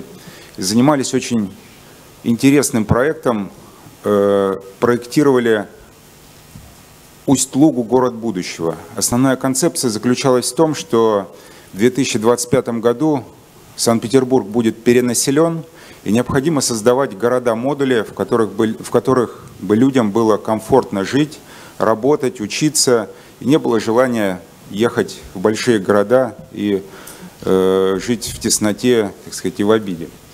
Вот. И основная концепция на период 2008 года была спроектировать то, что позволило бы людям ощущать себя хорошо. Прежде всего, это было повсеместное покрытие для бесшовной связи и возможности подключения к интернету. На тот период технологии передачи по технологии Wi-Fi предоставляли скорости до 1 мегабита в секунду, но на текущий период эти скорости гораздо возросли, и моя презентация как раз будет посвящена возможности подключения устройств интернета вещей в умных городах. Если обратиться к первому слайду и к названию 20-й исследовательской комиссии, название состоит из двух, точнее даже трех основных слов. Это интернет вещей, умные города и сообщество. Так вот, в концепции, рассматриваемой в 20-й исследовательской комиссии, умные города создаются как раз для того, чтобы людям было удобно, и устройства интернет-вещей имели возможность повсеместно и бесшовно подключаться к сети интернет. Как мы знаем из рекомендации Y4000, одним из векторов является подключение любых устройств в любых сочетаниях. Это устройство облака, устройство человек и так далее. Если говорить о существующих технологиях на сегодняшний день, существует огромнейший пласт в зависимости от масштабов сети, это начиная с сетей нательных, сетей локальных, масштаба города, масштаба страны и так далее. Но из всех технологий можно выделить технологию Wi-Fi, потому что она является наиболее распространенной на сегодняшний день во всех городах, которые участвуют в концепции разработки Smart City во всем мире. Если проанализировать методы подключения устройств интернета вещей к сети Wi-Fi, традиционно Институт инженеров электроники и электротехники IEEE на физическом и канальном уровне разработал метод подключения с использованием аутентификации на базе VPA, VPA2, веб методов. К сожалению, с учетом текущей обстановки, по необходимости идентифицировать конечного пользователя, дополнительно нормативными документами в каждой стране вводятся меры по персонализации подключаемых устройств, телефонов и приложений. В частности, в России есть постановление правительства Российской Федерации, вот на скриншоте оно присутствует, которое говорит о том, что устройства, подключаемые к сети интернет, должны быть привязаны к конкретному паспорту, конкретным уникальным данных того или иного абонента. В частности, проанализировав ситуацию, пришли к выводу, что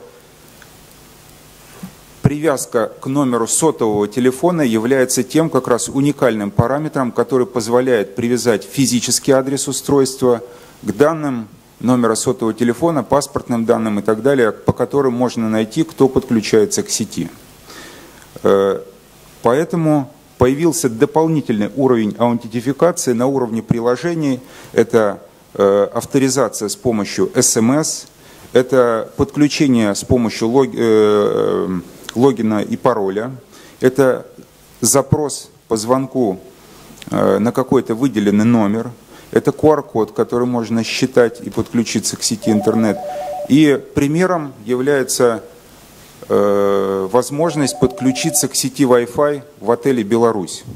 Нам необходимо ввести номер своего сотового телефона, мы получаем СМС, которое вводим в веб-форму через сайт, и наше устройство, либо ноутбук, либо планшет, либо смартфон подключается к сети интернет. Если проанализировать весь рынок IoT-устройств, то наибольшее количество, это 50%, это носимые устройства. Вот эта картинка сделана на период декабрь 2018 года. Конечно, ситуация будет меняться к 2020-2025 году, но общий тренд сохранится. Я считаю, что наибольшее количество устройств это будет именно носимая электроника, и в связи с этим необходимо учитывать методы подключения этих устройств в масштабах умных городов. Проанализировав умные устройства, можно выделить два класса. Первое – это носимые традиционные устройства, которые используются в качестве устройств у молодежи, которые считают шаги, учитывают пульс, помогают поддерживать форму. И второй класс устройств – это устройства, на базе которых разрабатывают умные IoT-устройства. То есть это модули с Wi-Fi интерфейсом, которые подключаются к сети Wi-Fi и передают какие-либо данные в сеть. Либо же подключаются к сети Wi-Fi и отправляют какую-то телеметрическую информацию. Проблема заключается в том, что данные устройства предполагают аутентификацию только на канальном уровне. Соответственно, как я уже перечислял, это WPA2, веб и просто WPA. К сожалению, интерфейсов аутентификации на уровне приложения в настоящее время нет.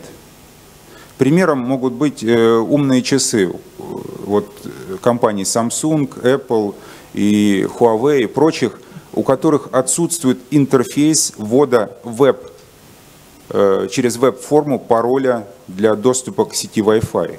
И фактически эти устройства предполагают ввод WPA2 ключа, но не предполагают формы для ввода этих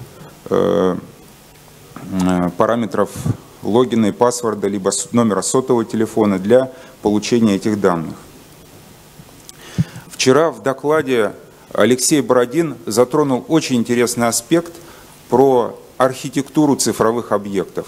Это подход, который является параллельным решением с учетом текущих технологий DNS и IP-адресации, логической адресации.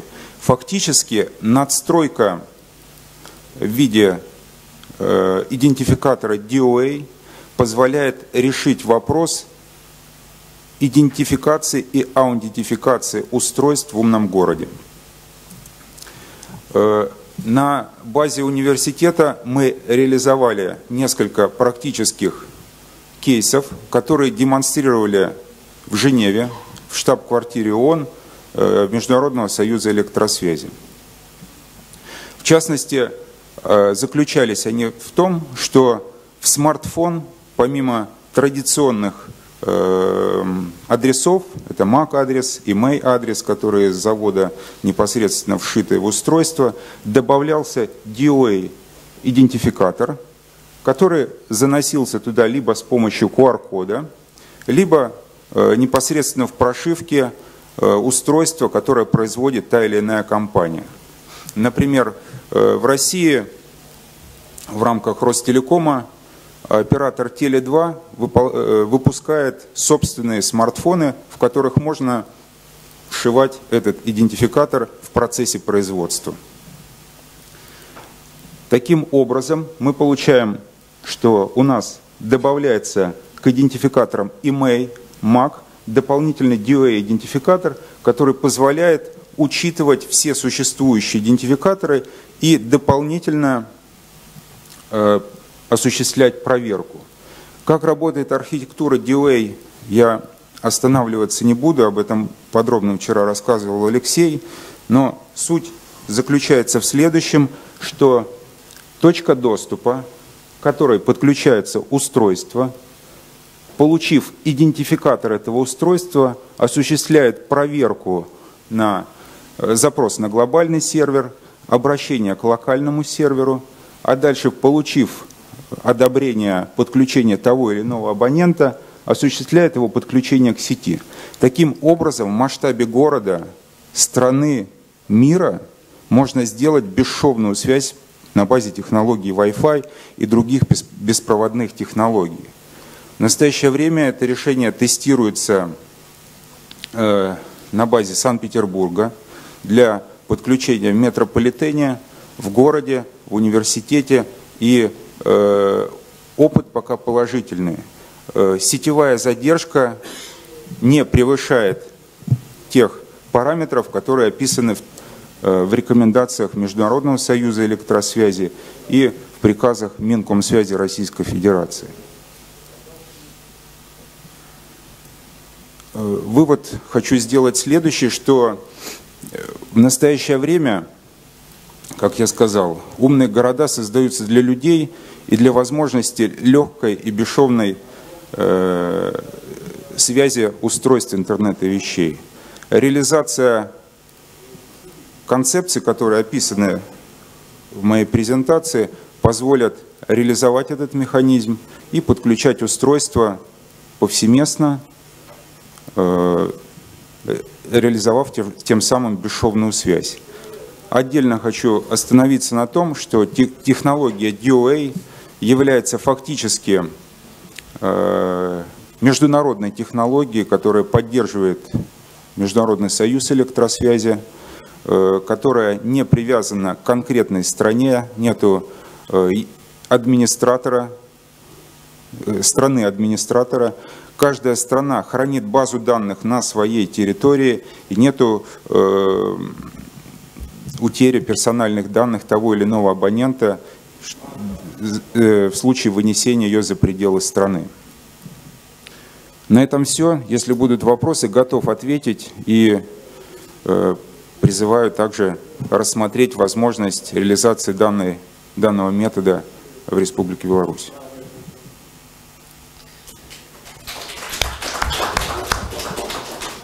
Okay, thank you very much. In the interest of time and coffee, I will have to constrain this a lot, but if there is any immediate burning question, I will take one.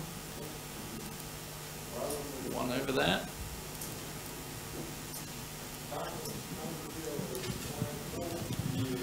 Большое спасибо за интересный доклад. Я постараюсь кратко. Получается, какая картина, что существуют стандартные методы аутентификации, о которых вы говорили, да, для всех устройств, которые были стандартизированы. Затем, допустим, в ряде стран в силу тех или иных обстоятельств появилась необходимость, ну, например, связать наше сетевое устройство, с которым мы выходим в сеть, с реальным номером телефона, и через него там, с паспортом и так далее.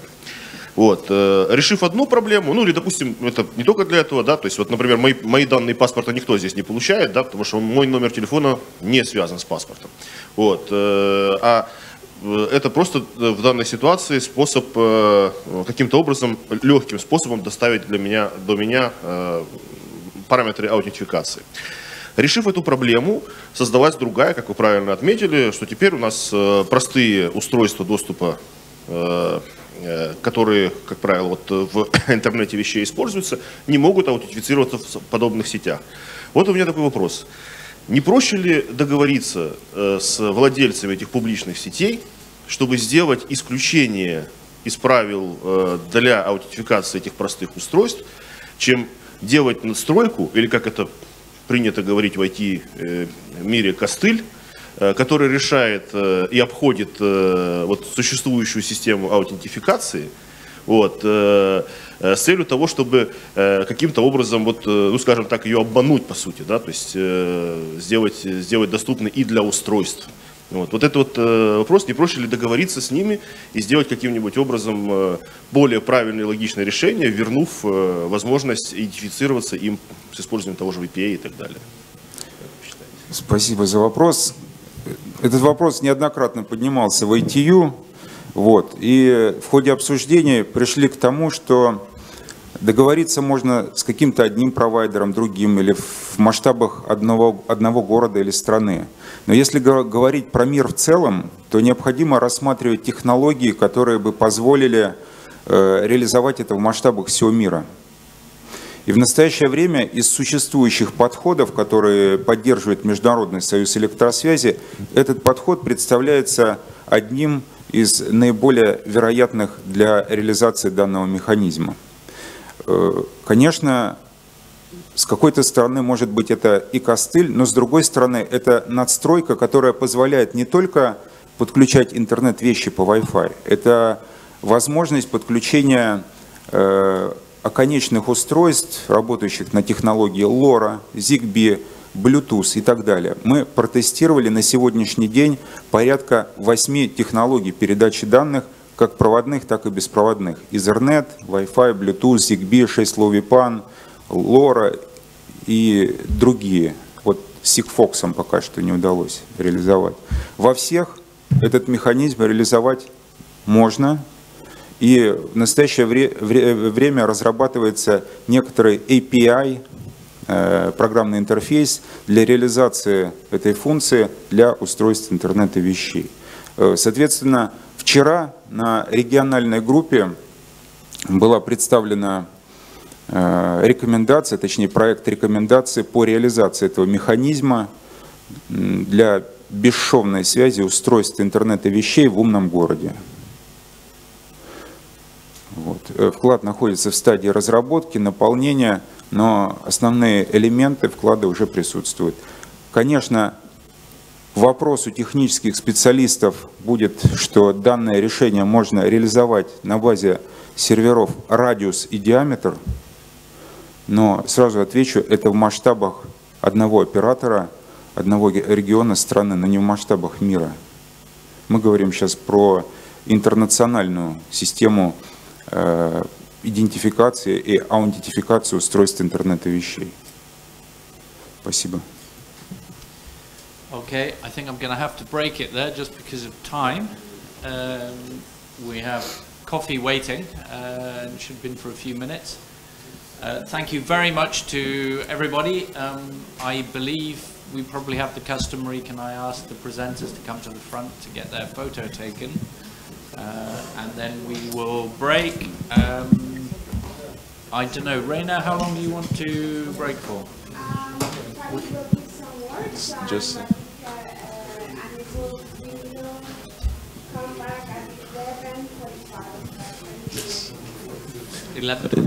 a few words to close the forum, the first part of our events. I switch to Russian, okay? Спасибо большое всем участникам, всем модераторам, хотелось бы сказать, за прекрасные презентации, за это мероприятие. И, конечно, большое спасибо организаторам, в том числе за техническую. Вот приятно отметить, что YouTube-трансляция отлично работает и удаленное участие за эти презентации. У меня всегда, в принципе, один и тот же вывод на всех мероприятиях, что у нас очень сильная инженерная школа, очень сильные технические специалисты, но пока у нас еще хромает то, что называется умение продавать свои решения, свои разработки и продвигать их на международном уровне. Тут имеется в виду и патентная система, и тоже стандартизация. Поэтому приятно отметить, что Руслан как раз-таки в последней презентации он активно продвигает и представляет вклады в ITU в том числе. Поэтому я всех призываю, всех, у кого есть хорошие разработки, инновации, это все продвигать на международном уровне. И в заключение это хотелось бы сказать. И далее мы переходим ко второй части мероприятия. Это тренинг по ключевым показателям эффективности для умных устойчивых городов, который начнется у нас в 11:45. Сейчас перерыв на кофе на 25 минут. Спасибо большое. And thank you, everyone.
Just waiting for some more experts to come to the room.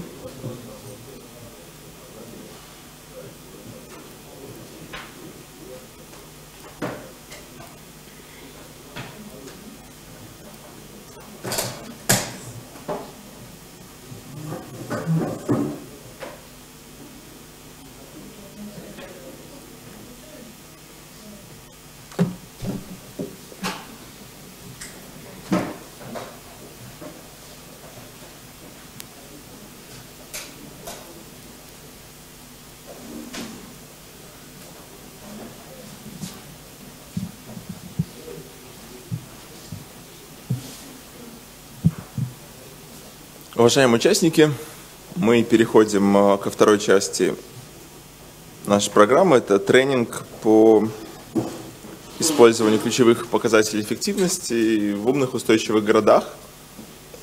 В рамках этого тренинга мы будем рассматривать ряд презентаций по KPI, и каждый KPI будет довольно подробно рассматриваться. И хотелось бы предложить, чтобы это все проходило в таком интерактивном режиме, поэтому если у вас есть вопросы или предложения или по каждому конкретному KPI, который будет рассматриваться, вы можете в процессе презентации поднимать руку и комментировать, когда высказываете свое мнение. Может, вы считаете этот KPI неподходящим или как-то его можно улучшить. То есть не обязательно дожидаться конца презентации, можно делать интервенции в процессе. И я передаю слово, I pass the floor to my colleague Irene, who will moderate the training. So please go ahead.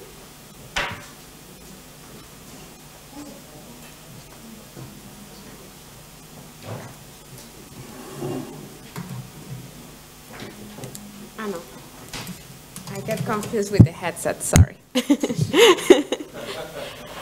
So I guess now we are much of us, we are very much familiar with smart sustainable cities. We have heard yesterday, today, we have heard the different applications, the different initiatives or the different standards that are being developed by ITU. So I will mention them very briefly, what we are doing, and then, as Farid said, the structure of this training will be a little bit interactive. We will be having John Smithy class to explain you the KPIs, so you get familiar with the KPIs. And I know that there are some cities here, and you might be interested to implement these KPIs in your city. So that's the purpose of this, that you learn them.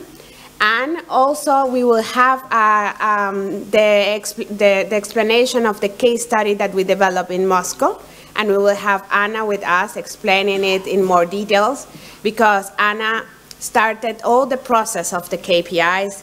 She collected the data with the different institutions, so she knows how the process is, and you can ask her all the questions that you need. Okay. So, smart sustainable cities from vision to reality. Some statistic that we know, that we have heard, we live in a world of cities, and our planet is increasingly urban. By 2050, more than 70% of the world population will live in cities. And cities are the new engine of growth in the global economy, responsible for 80% of the global GDP. Regardless of size, cities are becoming nodes of innovation, production, and creativity. Here I put some examples of cities. For example, the city of Chicago has an example of innovation, Smart Array, that intelligent street poles as platform for urban sensing. Or we have the city of Glasgow, that now it has been transformed into Scotland Economic Engine Room. Before it was not. In 1990, the city was associated with street violence, so now the city has changed. Creativity, for example, the city of Istanbul was designated as Design City by the UNESCO Creative Cities Network. And you can think of another examples in your cities of innovation, production, and creativity. Cities are the main actors for coping with sustainability challenges, such as growing population, traffic congestion, and scarce resources such as water and energy. What is ITU doing to help cities to address these challenges and become smarter and sustainable? Well, during these 2 days, we have learned a little bit about the work. Allow me to show it you again. We have the development of international standards that the session before we heard about what is being developed in question 2 and question 3. And the day before also in question 4 and the focus group on DPM. And we have the project's open platform for knowledge raising, for knowledge sharing and raising awareness. As the United for Smart Sustainable Cities, the key performance indicators for smart sustainable cities, and worldwide and regional events. Study group 20, I'm not going to go in details because I think that now you know it better than me, because you have heard it today during the sessions. The next meeting, I want to invite you again to the next meeting that will be in April from the 9th to the 18th in Geneva. And here you can see the different collaboration that we have, a cooperation, the JCA on IoT and smart cities and communities, that is a coordination with other SDOs. There is a roadmap, an online roadmap that is updated every meeting. The SDO collaboration, Shane explained a little bit about the collaboration with 1M2M. We also collaborate with ISO IEC. There are forums that we organize together with ISO IEC, for example, the World Smart City Forum. Last year, the World Smart City Forum was held in Latin America, in Argentina, in Santa Fe, that it gathered more than 100 experts around the world where they discuss issues about smart sustainable cities. And we have the United Nations collaboration, which is the U4SCC. Now let me go in detail about the U4SCC. It's a United Nations initiative coordinated by ITU, UNICE, and UN-Habitat, and supported by 13 other UN agencies. You can see there the UN agencies that are involved to achieve Sustainable Development Goal 11, make cities and human settlements inclusive, safe, resilient, and sustainable. I hope I'm not talking too fast, so for the translator, it's okay? Okay. What is the work that we are doing? What is the ongoing work? There are different deliverables. One of them is guidelines on tools of mechanisms to finance smart sustainable city projects. The other is guidelines on strategies for circular cities. This deliverable is almost on the final stage. They are discussing some case studies that will be presented. Also, there is the framework. And what is the purpose of all these deliverables is to provide cities, to provide different stakeholders with some guidelines, short guidelines, no very long, and in this topic in order to apply some strategies, for example, for circular cities, or for example, right now we are working with the United Nations University with the deliverable on blockchain for cities. They meet one every month online, and they are going to develop a framework on how to help cities and municipalities for the use of blockchain. So if you are expert on blockchain or you are interested in this topic, please join, because it's an open platform. You can join in the mailing list, also the SharePoint collaboration site where all documents are shared. And they just started last month, so they will be having the second meeting on the 14th of March. So please feel free to join. You can ask me how, and I can send you more information. We can discuss that in the coffee break. Also, we are going to start working on guiding principles for artificial intelligence in cities in the next month, and the impact of frontier technologies on city. There are three topics. There are the impact of artificial intelligence and cognitive computing in cities, the impact of data processing and computation in cities, and the impact on sensing technologies and IoT in cities. For the time being, the two first deliverables are not yet, they haven't started, but the first deliverable on the impact of sensing technologies and IoT in in cities we are working on it and people are getting together. We have published 3 reports, and I will go in details for each of them, just to give a short overview. Connecting cities and community with the Sustainable Development Goals. The aim of this report was to show how cities can use ICTs to achieve the Sustainable Development Goals. So this report contains 17 case studies. There is the mapping with the SDGs and the mapping with other international commitments. Most of you have heard and you know the 2030 Agenda for Sustainable Development, but just allow me to give a brief overview. It's a plan of action for people, planet, prosperity, peace, and partnership. Was approved by the UN General Assembly on 25th September 2015. It has 17 goals, and it's a high-level political forum on sustainable development. Is the platform for its follow-up. What are the case studies that we included in this publication? We developed one case study for each SDGs. For example, for no poverty, green bonds for cities, zero hunger, aquaponics as innovative urban agriculture, the case of grow up box, and several other case studies that you can get them from the web. And then you can see, because what I like of case study is that maybe you want to implement something in your city and you want to learn some other experience, so you can read how other cities have done it. We have mapped all these case studies with the SDGs, and in the report you can see how they are mapped together, because there are some case studies that are, for example, the case study on green bond for cities is related to mainly to the Sustainable Development Goal 1, but also to 9 and 13, and the several other case studies as well. And we also have mapped them with other international commitments, for example, with the New Urban Agenda, with the Connect 2020 Agenda, with the Paris Agreement, and also with the WTSA resolutions that are the mandate of the standardization work.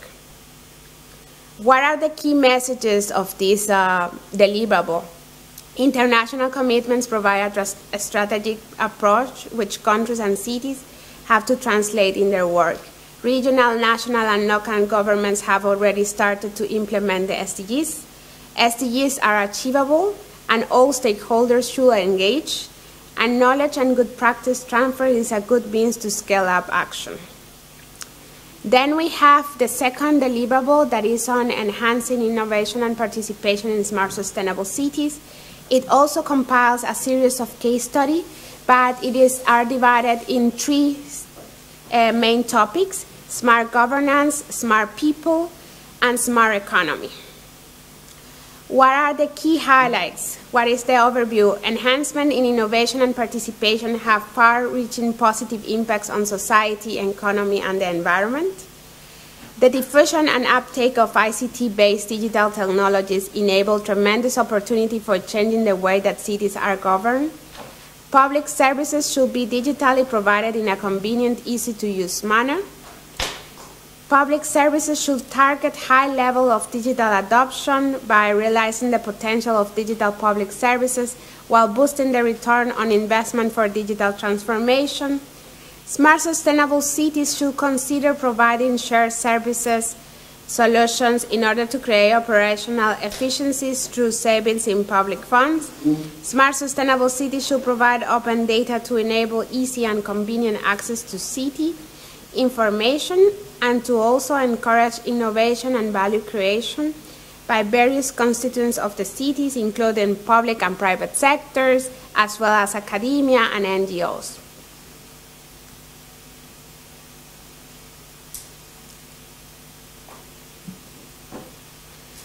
Smart sustainable cities should formulate and implement policies and initiatives to achieve high levels of inclusive and sustainable economic growth. I'm not going to go to all, for example, but skills of people in cities are key enablers for smart sustainable cities. Enhancing people's skills and ensuring their engagement and participation will contribute to innovation and also expedite societal adjustment to innovation in smart sustainable cities. So these are, I think also during yesterday we heard some examples of this, of the innovation and participation in cities and how cities have implemented this approach.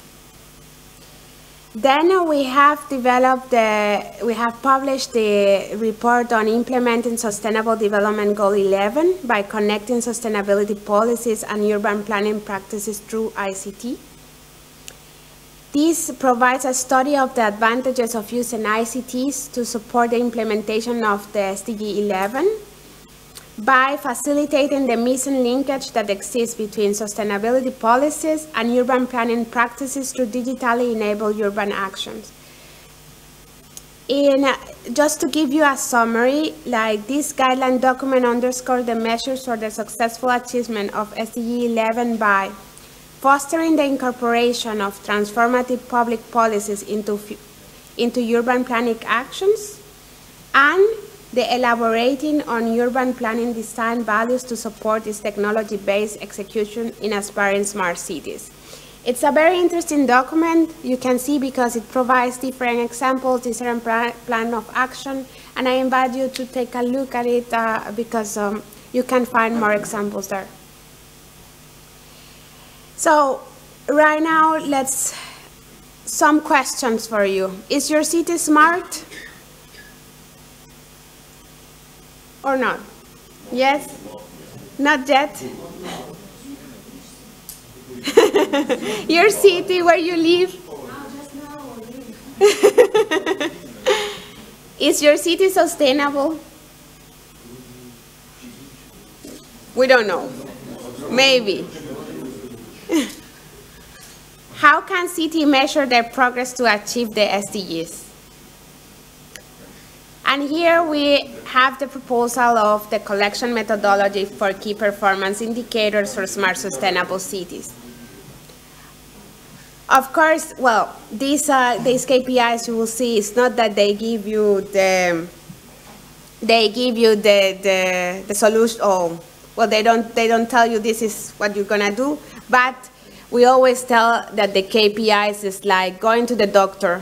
And you go to the doctor and you see, well, and they do a series of exams and they say, okay, your metabolism is going okay, but your sugar is too high. You need to do more exercise and things like that. So the KPIs are like this. Every city, we encourage every city to implement these KPIs, because the objective of this KPI was to establish the criteria to evaluate ICT's contributions in making cities smarter and more sustainable, and to provide cities with the means for self-assessment in order to achieve the Sustainable Development Goals. So city will say, well, with implementing their KPIs, they will see what we need to improve, where do we want to go, what are our strengths, what are our opportunities, and well, then cities can do their self-assessment. And just to conclude, and then I will pass the floor to John, there are 3 case studies that we have published so far. One, it was in 2016 with the case of Dubai, that Dubai was the pioneer in implementing the KPIs. With the help of Dubai and Singapore and other experts, these KPIs were revised, because we know that these KPIs are not final and might not be totally perfect. That's why they have been revised with some inputs from other UN agencies as well. And that's how they became the U4SCC KPIs. And in the case of Moscow, they tried the latest version of the KPIs, which are the U4SCC KPIs. So Today you will learn more about the case of Moscow. And that's from my part so far. So thank you very much. And I pass the floor to John for a more in detail on the KPIs.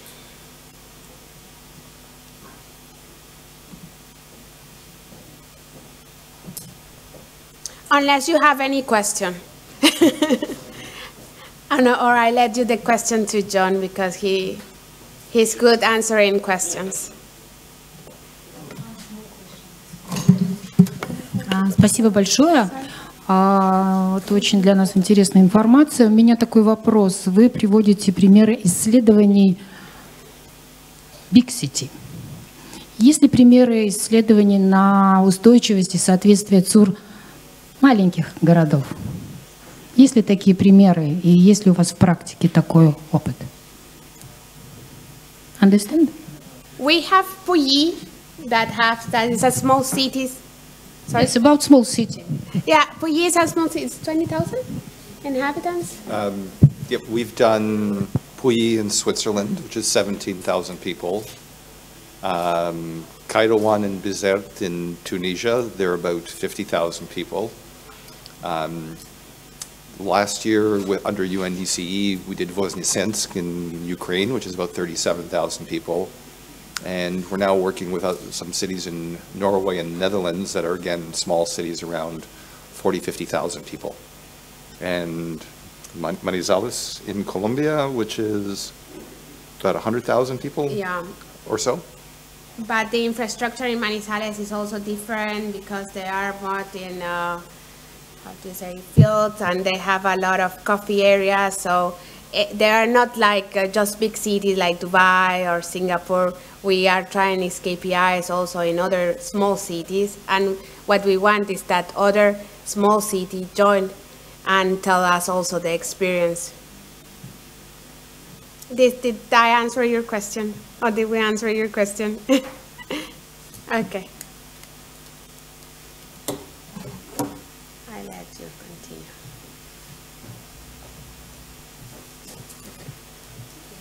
All right. How long do we have? We have until 1. Until 1? We have 15 minutes. Okay, good. Good morning, everybody. So what we wanted to do for the next hour and then a little bit after lunch, as we also have Anna will give us some details about our case study for Moscow, is to introduce everybody to the U4SEC key performance indicators. And first of all, to give you an overview of how we came up with the initiative.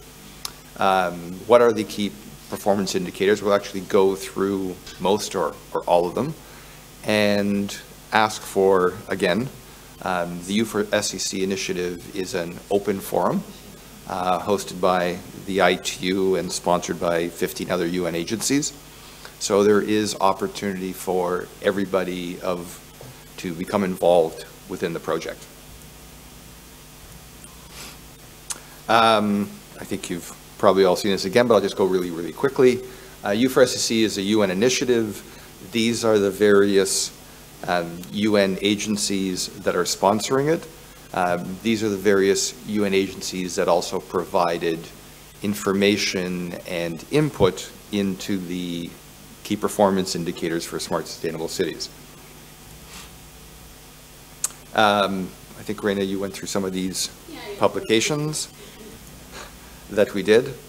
Again, here are some of the work that we're progressing with the U4SEC initiative. Again, asking for people to participate if they wish. So now we'll talk about the key performance indicators, a document that we published about a year ago, I think, somewhere there, year and a half ago. I kind of led the entire project or sort of coordinated the input from the agencies and developed sort of the format and structure. Once again, we have approximately 50 cities sort of implementing in various aspects. And we've had everything from, small cities of 20, 30,000 people up to the mega cities of Singapore and Moscow and Dubai have implemented this. And we're now starting to see even some cities sort of in the medium sort of category, Valencia in Spain as an example. Here's sort of a general map of cities that have kind of looked at the KPIs. And so now we want to understand is why did we develop the KPIs? It really has sort of three goals. The first, of course, is to achieve the Sustainable Development Goals. And the Sustainable Development Goals are it's the UN initiative that, the belief is that if we meet sort of the targets that we've set under the Sustainable Development Goals, we will actually have a planet that we can actually live on in the long term. To become a smart city, to become a more sustainable city. We also want people to be able to compare their progress over time. So one of the key things about the key performance indicators is not to measure it once, but to find out those indicators that are important to a city and measure those indicators over a period of time to see whether a city is becoming better or worse.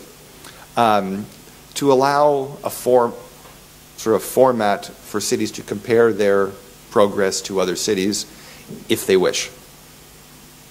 Also, we're trying to have this sort of ecosystem put together that would allow cities to actually work with each other, to allow for cities to look at what other cities have done, best practices, and implement those within their own cities. And of course, this sets a standard for how to actually start measuring their progress to the Sustainable Development Goals. So these were some of the key principles that we put together for the key performance indicators. The first is what we call comprehensiveness, so that the indicators will give a broad picture of a city in terms of its, sort of what I would call three areas: infrastructure, sustainability, and smartness. We call availability, so the KPIs as much as possible should be quantitative, should be able to be measured, rather than qualitative. So that a city can look at both historical data, current data, and then use that to measure future data. Simplicity. The KPIs should be easy to be understood. And actually, it's probably taking us, something about 4 years to develop the KPIs, develop the definitions so that they were easier to understand for each city. And essentially timeliness. So can a city actually collect this data in a more real-time issue? Can we also update the KPIs on an ongoing basis to make sure that they stay relevant? So, one of the KPIs that we currently ask for instance, is network coverage for mobiles of 3G and 4G. We don't ask about 5G because it doesn't really exist yet.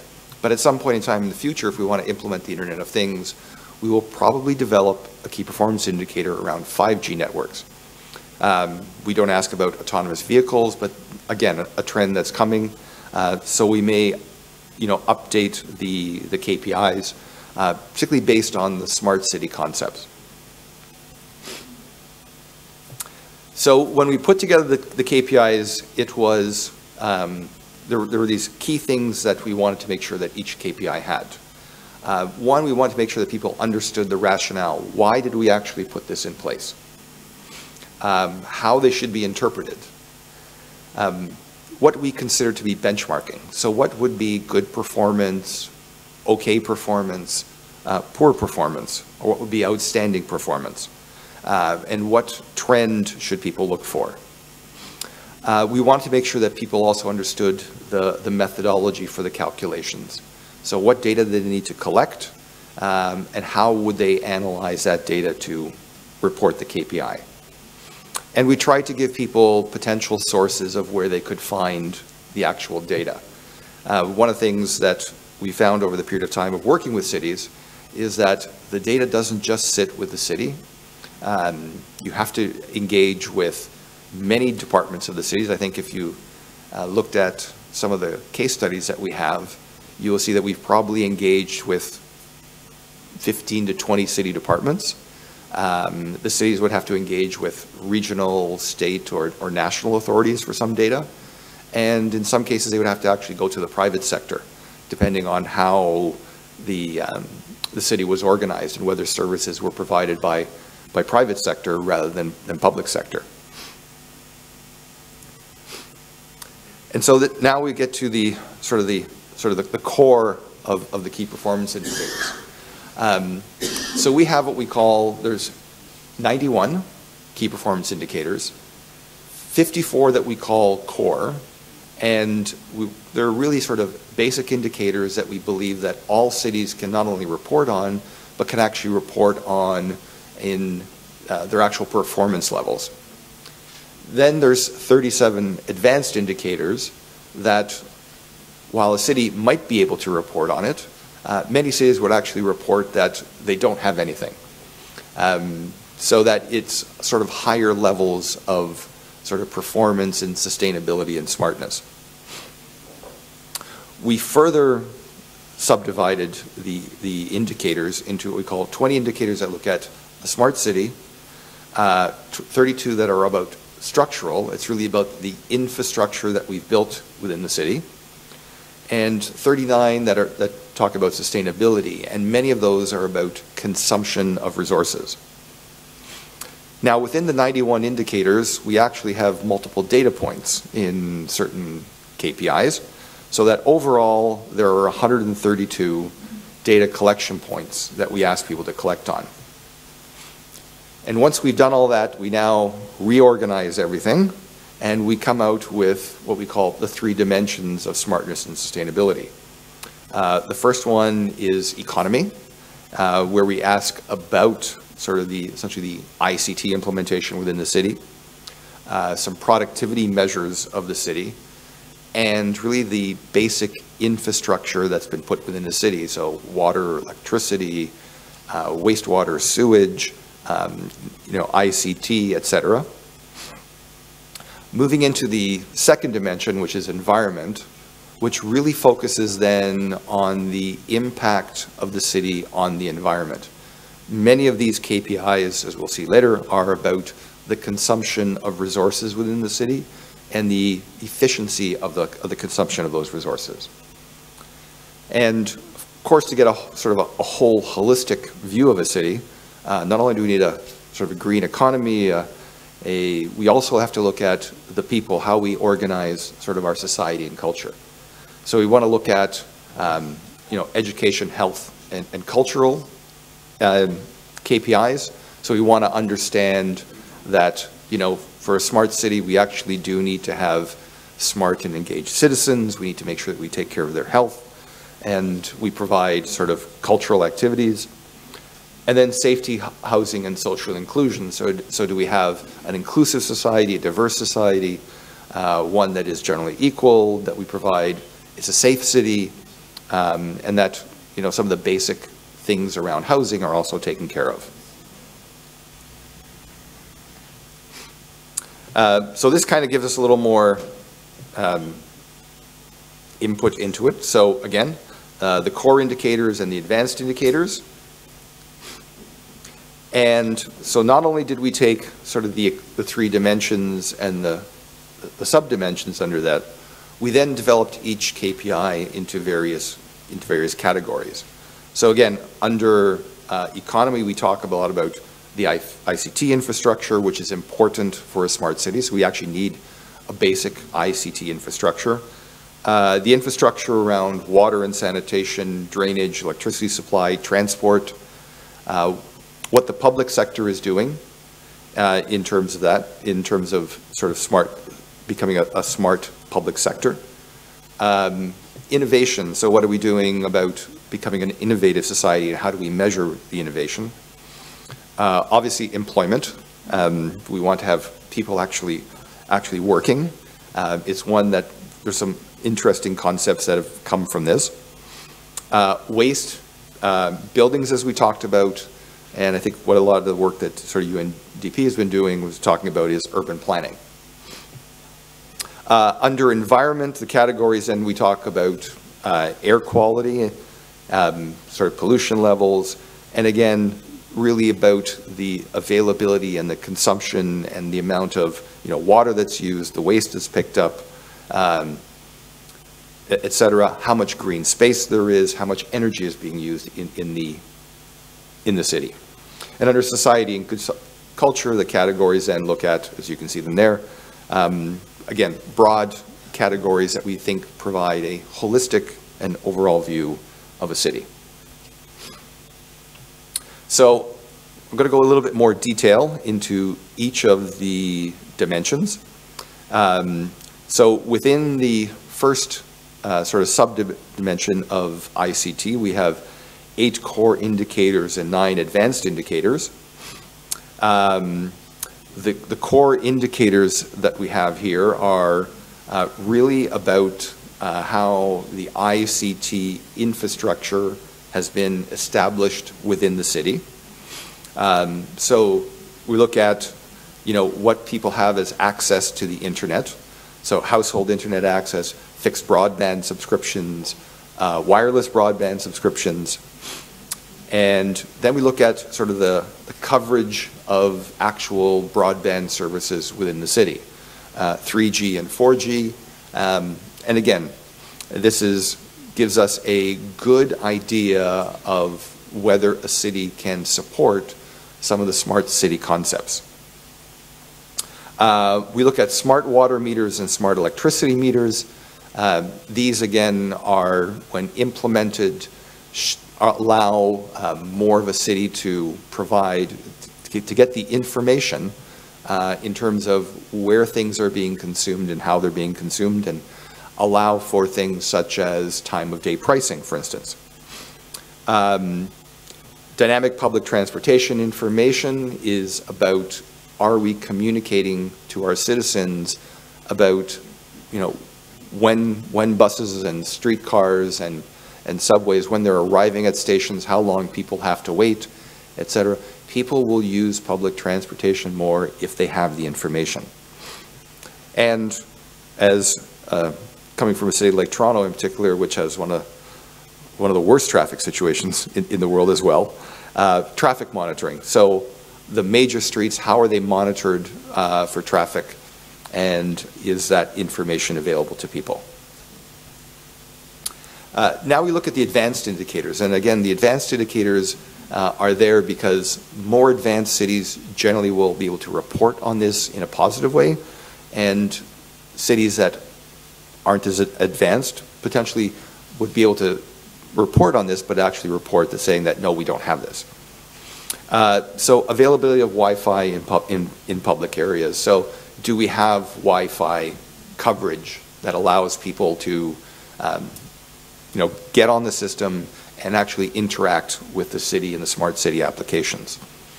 Our water supply, our drainage, and our electricity supply, are they also monitored through ICT applications for better response and for better monitoring? We then have something called demand response penetration. Demand response for electricity is the ability of the electricity utility, when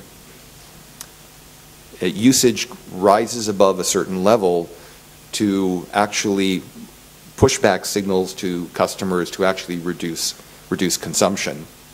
If people are unaware of how generally the electricity system works, the most expensive electricity that's produced is the absolute last megawatt that is produced, because it's very rarely used, so you have to build a large infrastructure, and if you can avoid that last megawatt, you don't have to build that infrastructure, and the cost of the system actually decreases quite a lot.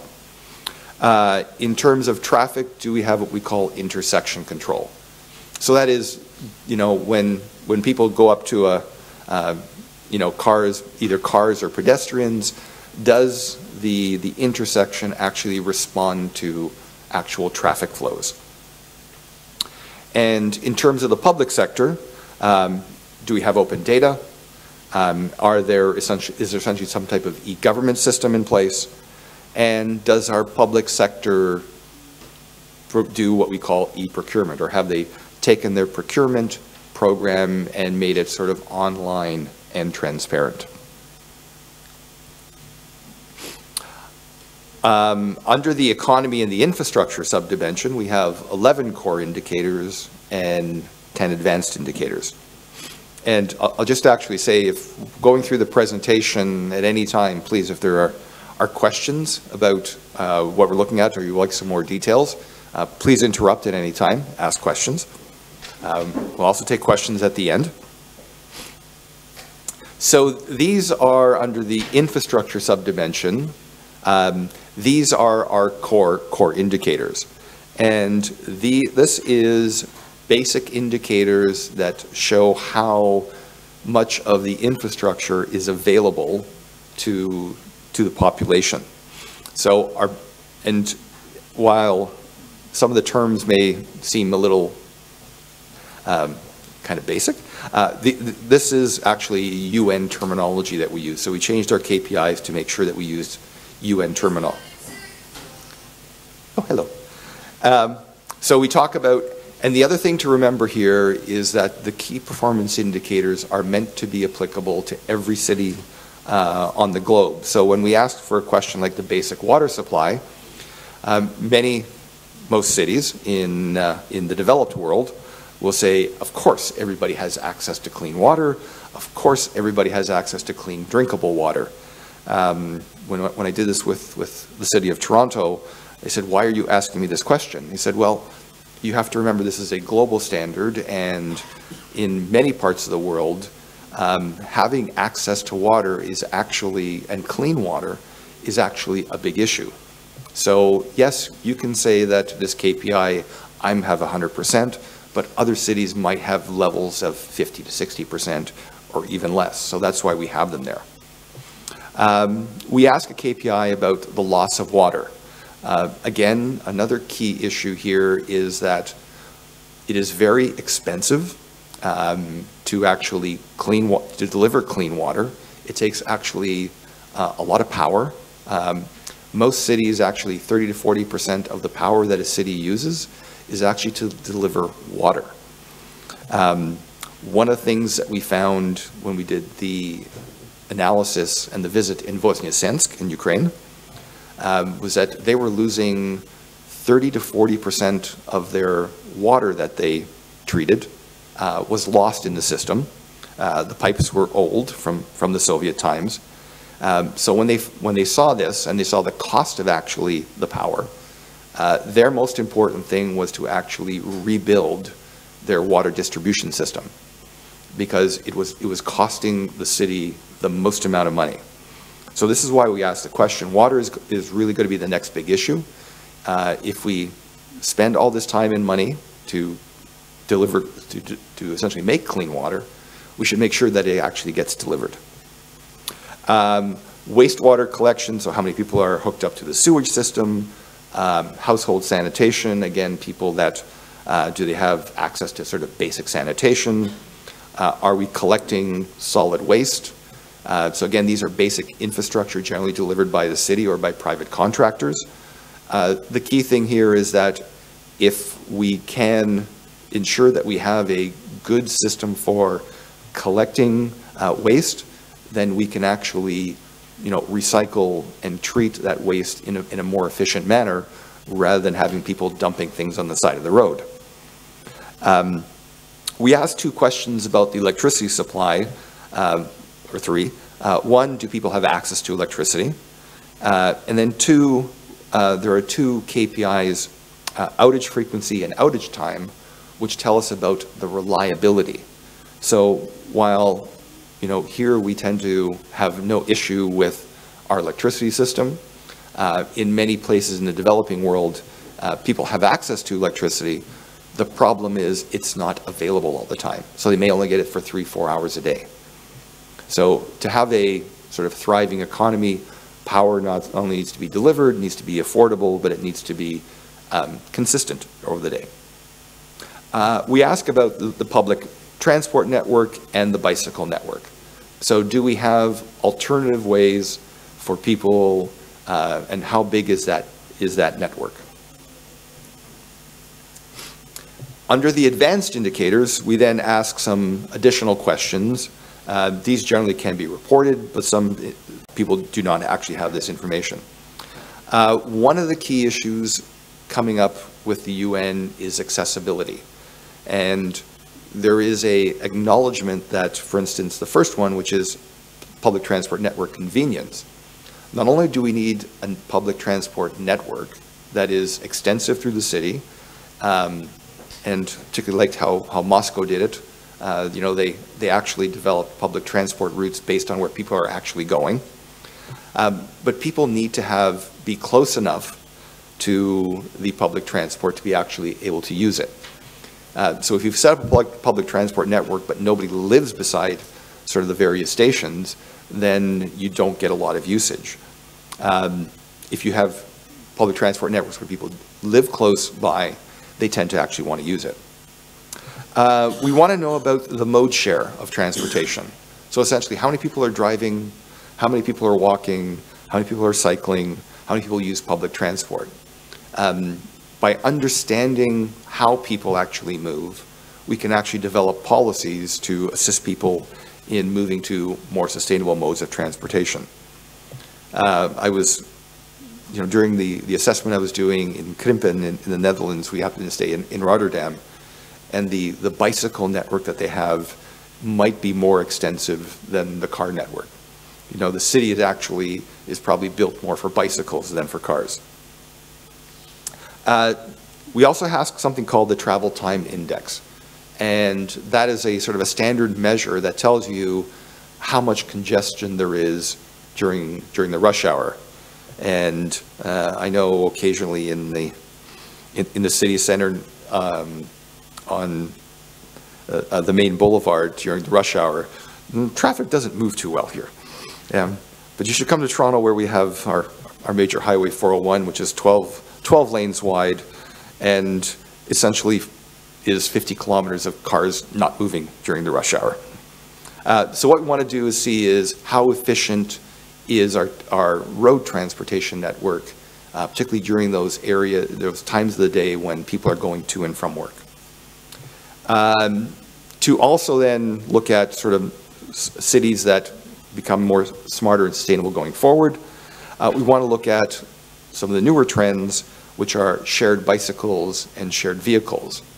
I don't know the situation here, but I know in North America, in many cities now, young people no longer are getting driver's licenses. In fact, in some cities, it's now gotten down to about only 60% of young people actually have a driver's license.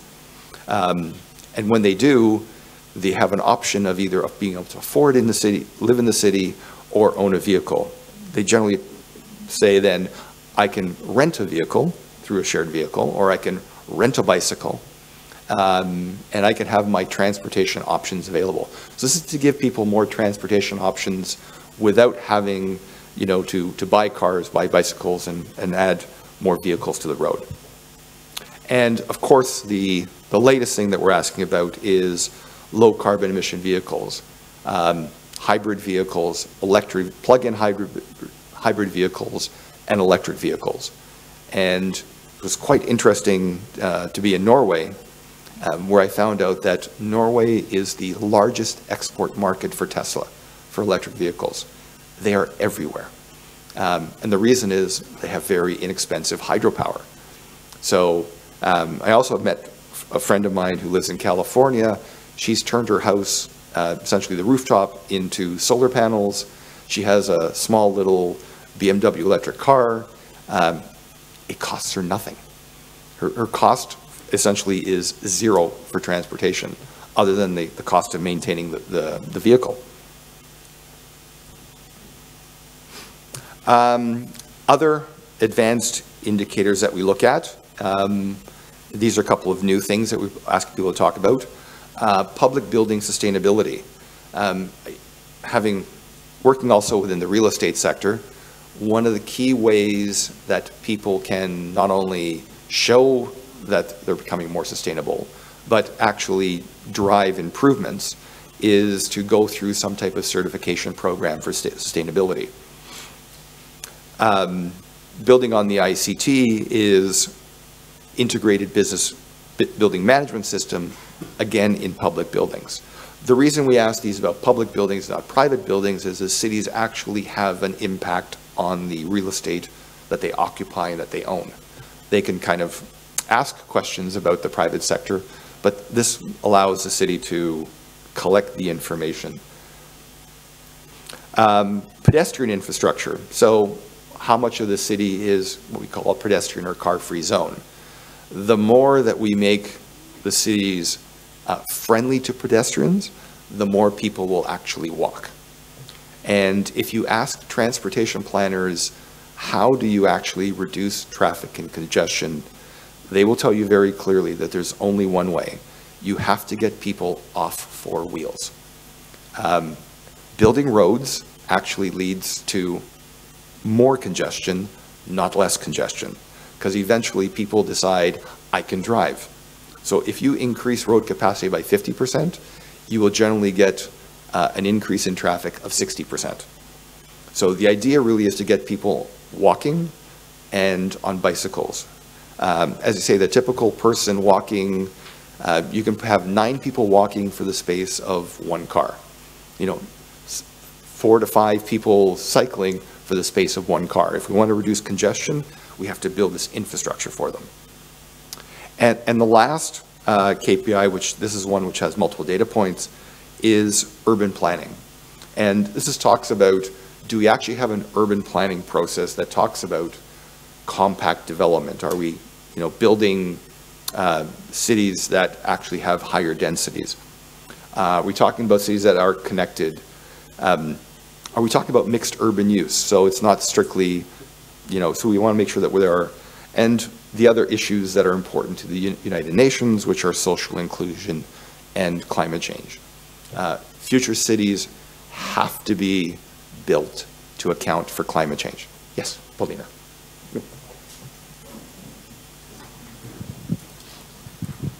Поскольку я представляю проект, который занимается зеленым планированием городов, у меня к последним 5 индикаторам такой вопрос. Насколько я знаю методологию сбора таких данных, там присутствует оценка экспертная. Да, такой план есть, который отвечает за более компактное развитие города. Да, такой план есть, который включает вопросы инклюзии. Не считаете ли вы, Джон, что это мало для измерения такого важного индикатора, как городское планирование? Только измерение «да», «нет».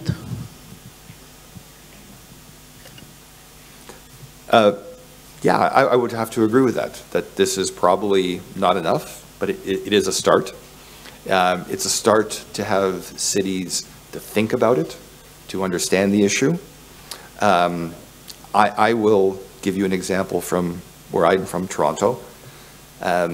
We have had 3 100-year floods in the past 15 years. So we have, and this is just from thunderstorms that we've never had before.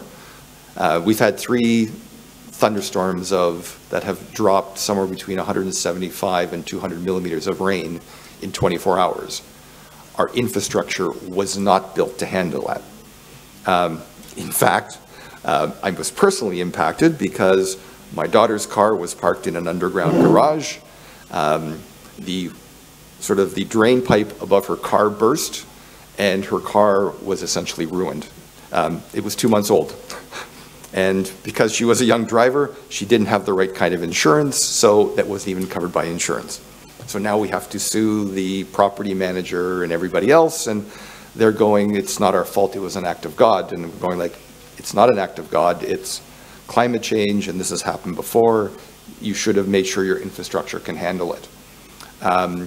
We have homes in Toronto, for instance, that were built many, many, many years ago, and because of flooding that comes up through the basement, Insurance companies are now saying, I'm not going to cover your house.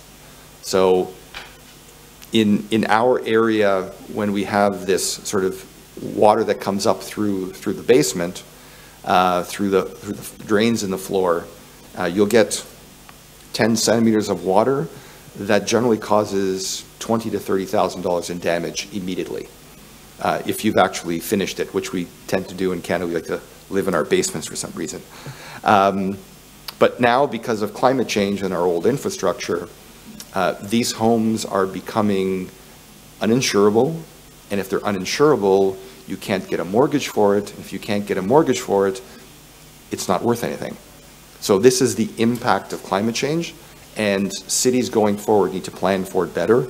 And yes, I believe that as we sort of modify and update the KPIs, we need to give more direction about what we're looking for here. This will become more important. Absolutely agree. Спасибо большое, ответ хороший. Спасибо.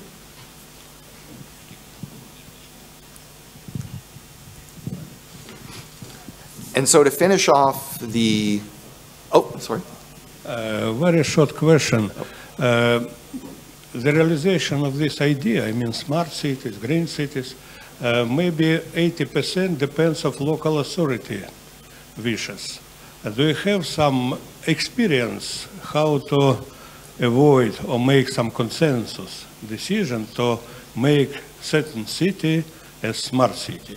Because it's not difficult to imagine that you visited City Hall and told this city must be green. Yeah? Thank you. Okay.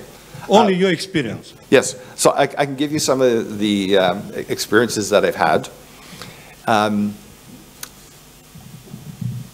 I've worked with sort of a number of cities over many, many years. And when we first started with this concept of smart cities, it came from the private sector. So you had IBM and Cisco and these companies which talked about how to become a smart city. And what they were talking about really was, let me sell you lots of boxes to, for Wi-Fi and connectivity and everything. And cities did it. Various cities went and they did all the connecting. And then they asked the question, now what? What is the benefit? So the initial sort of push was about technology and connecting everybody. What the cities found out then was that what we really need to look at, and this is why I talk about Moscow, not because it's maybe relevant to every city, but the most relevant thing that I saw when we did in Moscow was clear vision, clear strategy, and clearly focused on citizens. And in Moscow, it was very clear that the mayor said, here is my vision. I want input from all the citizens. We now have the political will to move forward. In Bizerte, in Tunisia, it was very much the same thing, where they have a 2050 vision, which I thought was, when I looked at it, it was like, it was no offense, but I went, I'm kind of in a developing city in a developing country. I'm very surprised that you've actually done this. So the governor of Bizerte had set up a small sort of smart city group, very committed, who put out a clear vision of what they want to do. And now, with that political will and that clear vision, you can now develop this sort of smart city concept. But again, they have also put that it's not about technology, it's also about the quality of life for citizens.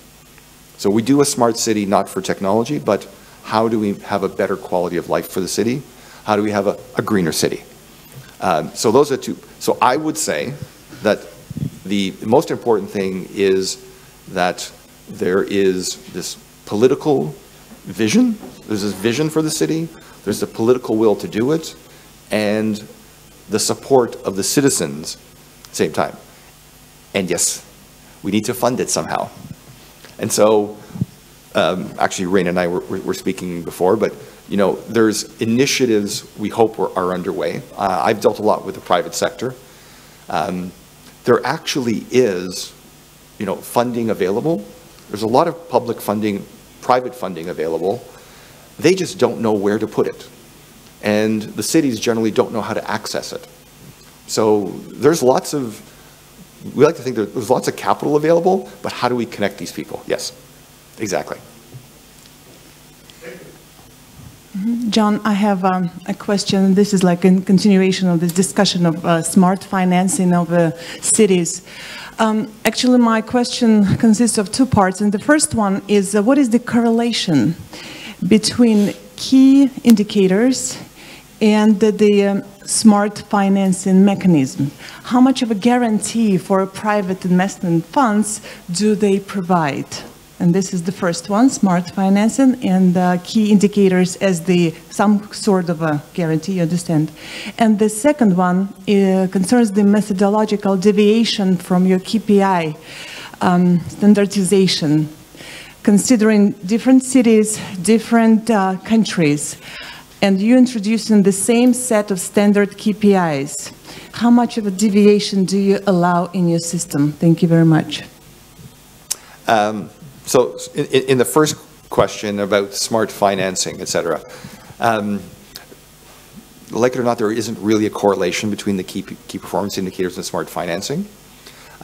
What we are trying to do is hopefully that the key performance indicators show a city where the gaps are, and through some initiatives that we're looking to put together is develop this ecosystem where we do the key performance indicators which show the gaps.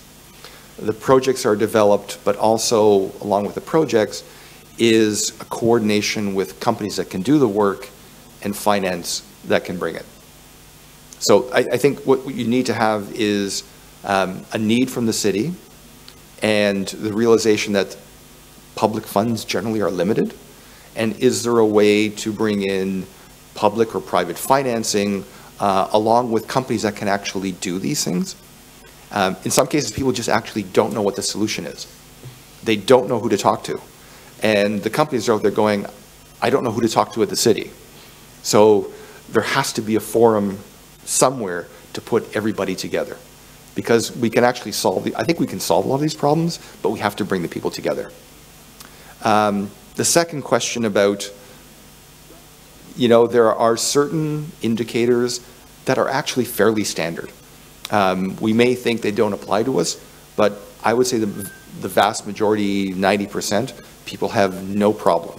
The indicators actually are quite standard, and we did a lot of work to make sure that we're using indicators that are quite standard. There are a few where it's not that people can't report it, it's that they don't want to report it more because they think it's going to make them look bad.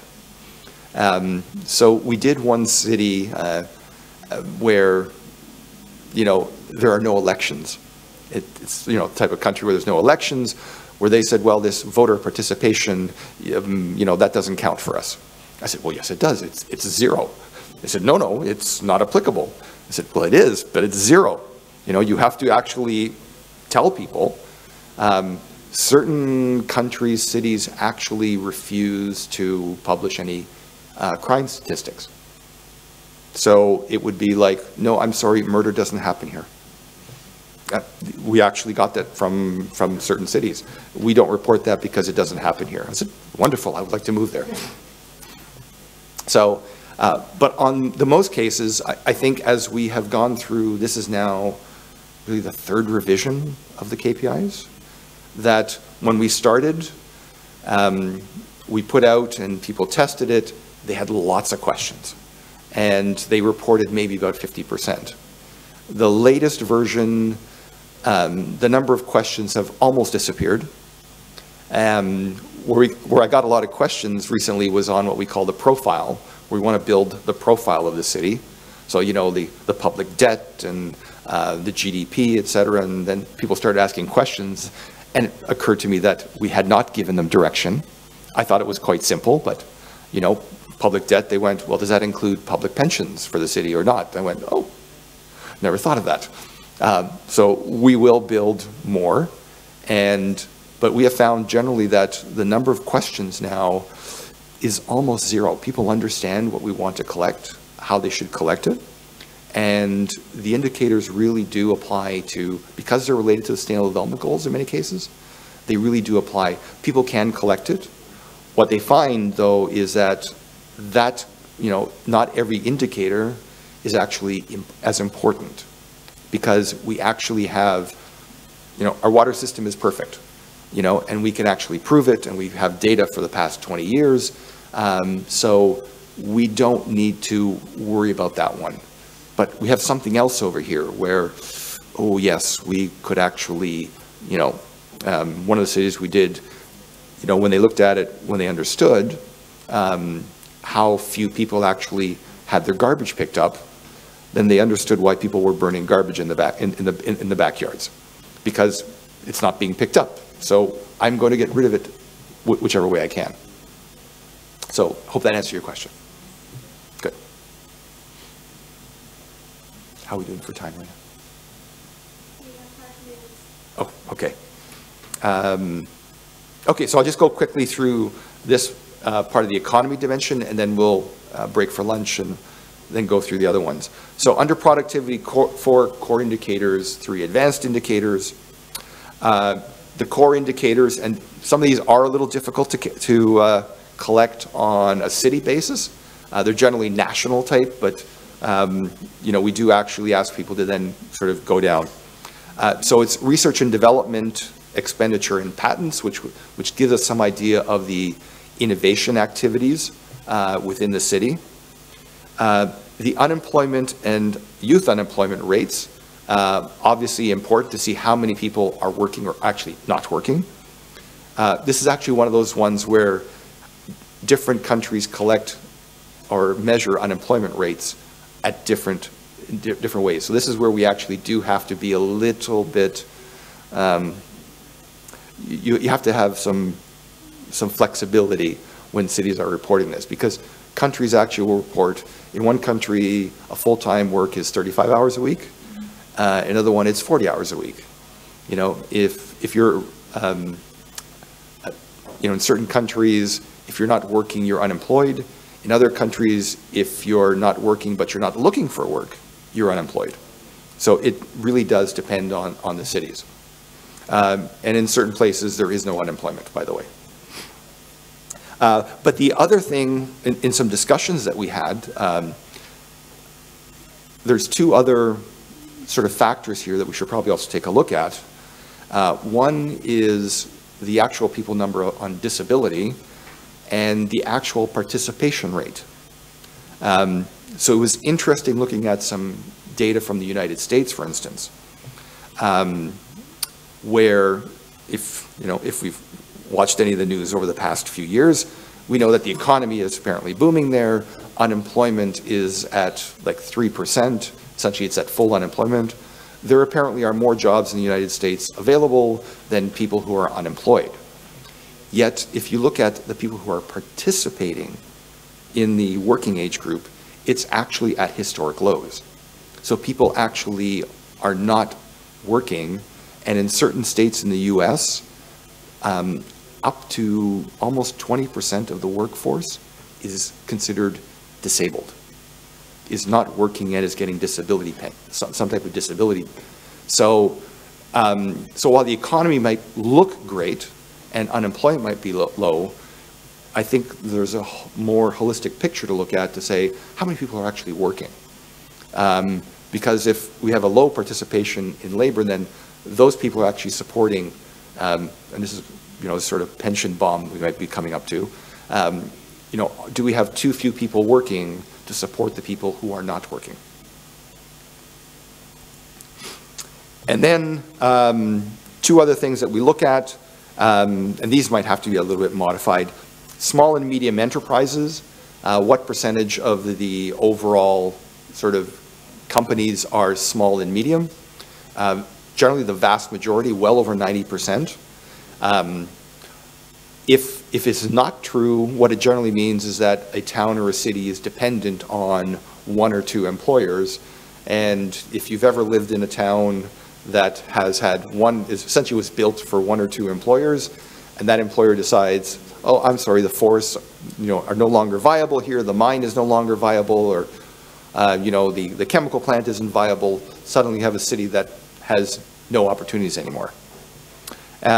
People that are employed in the tourism sector and people that are employed in the ICT sector. And, the ICT sector is what you call an ICT employee, and we get a lot of discussion around that one as well. But tourism sector actually is a direct sort of SDG goal. We know that that's sort of one of the ways to sort of get global connectivity, et cetera, going.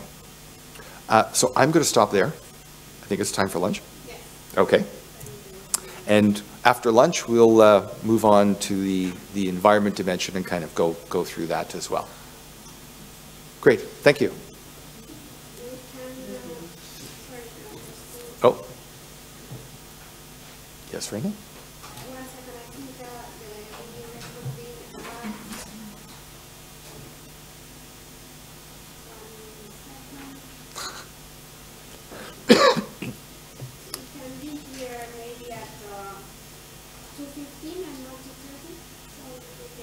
Okay. So if we can all be back around 2:15 then. Great, we'll talk to you then.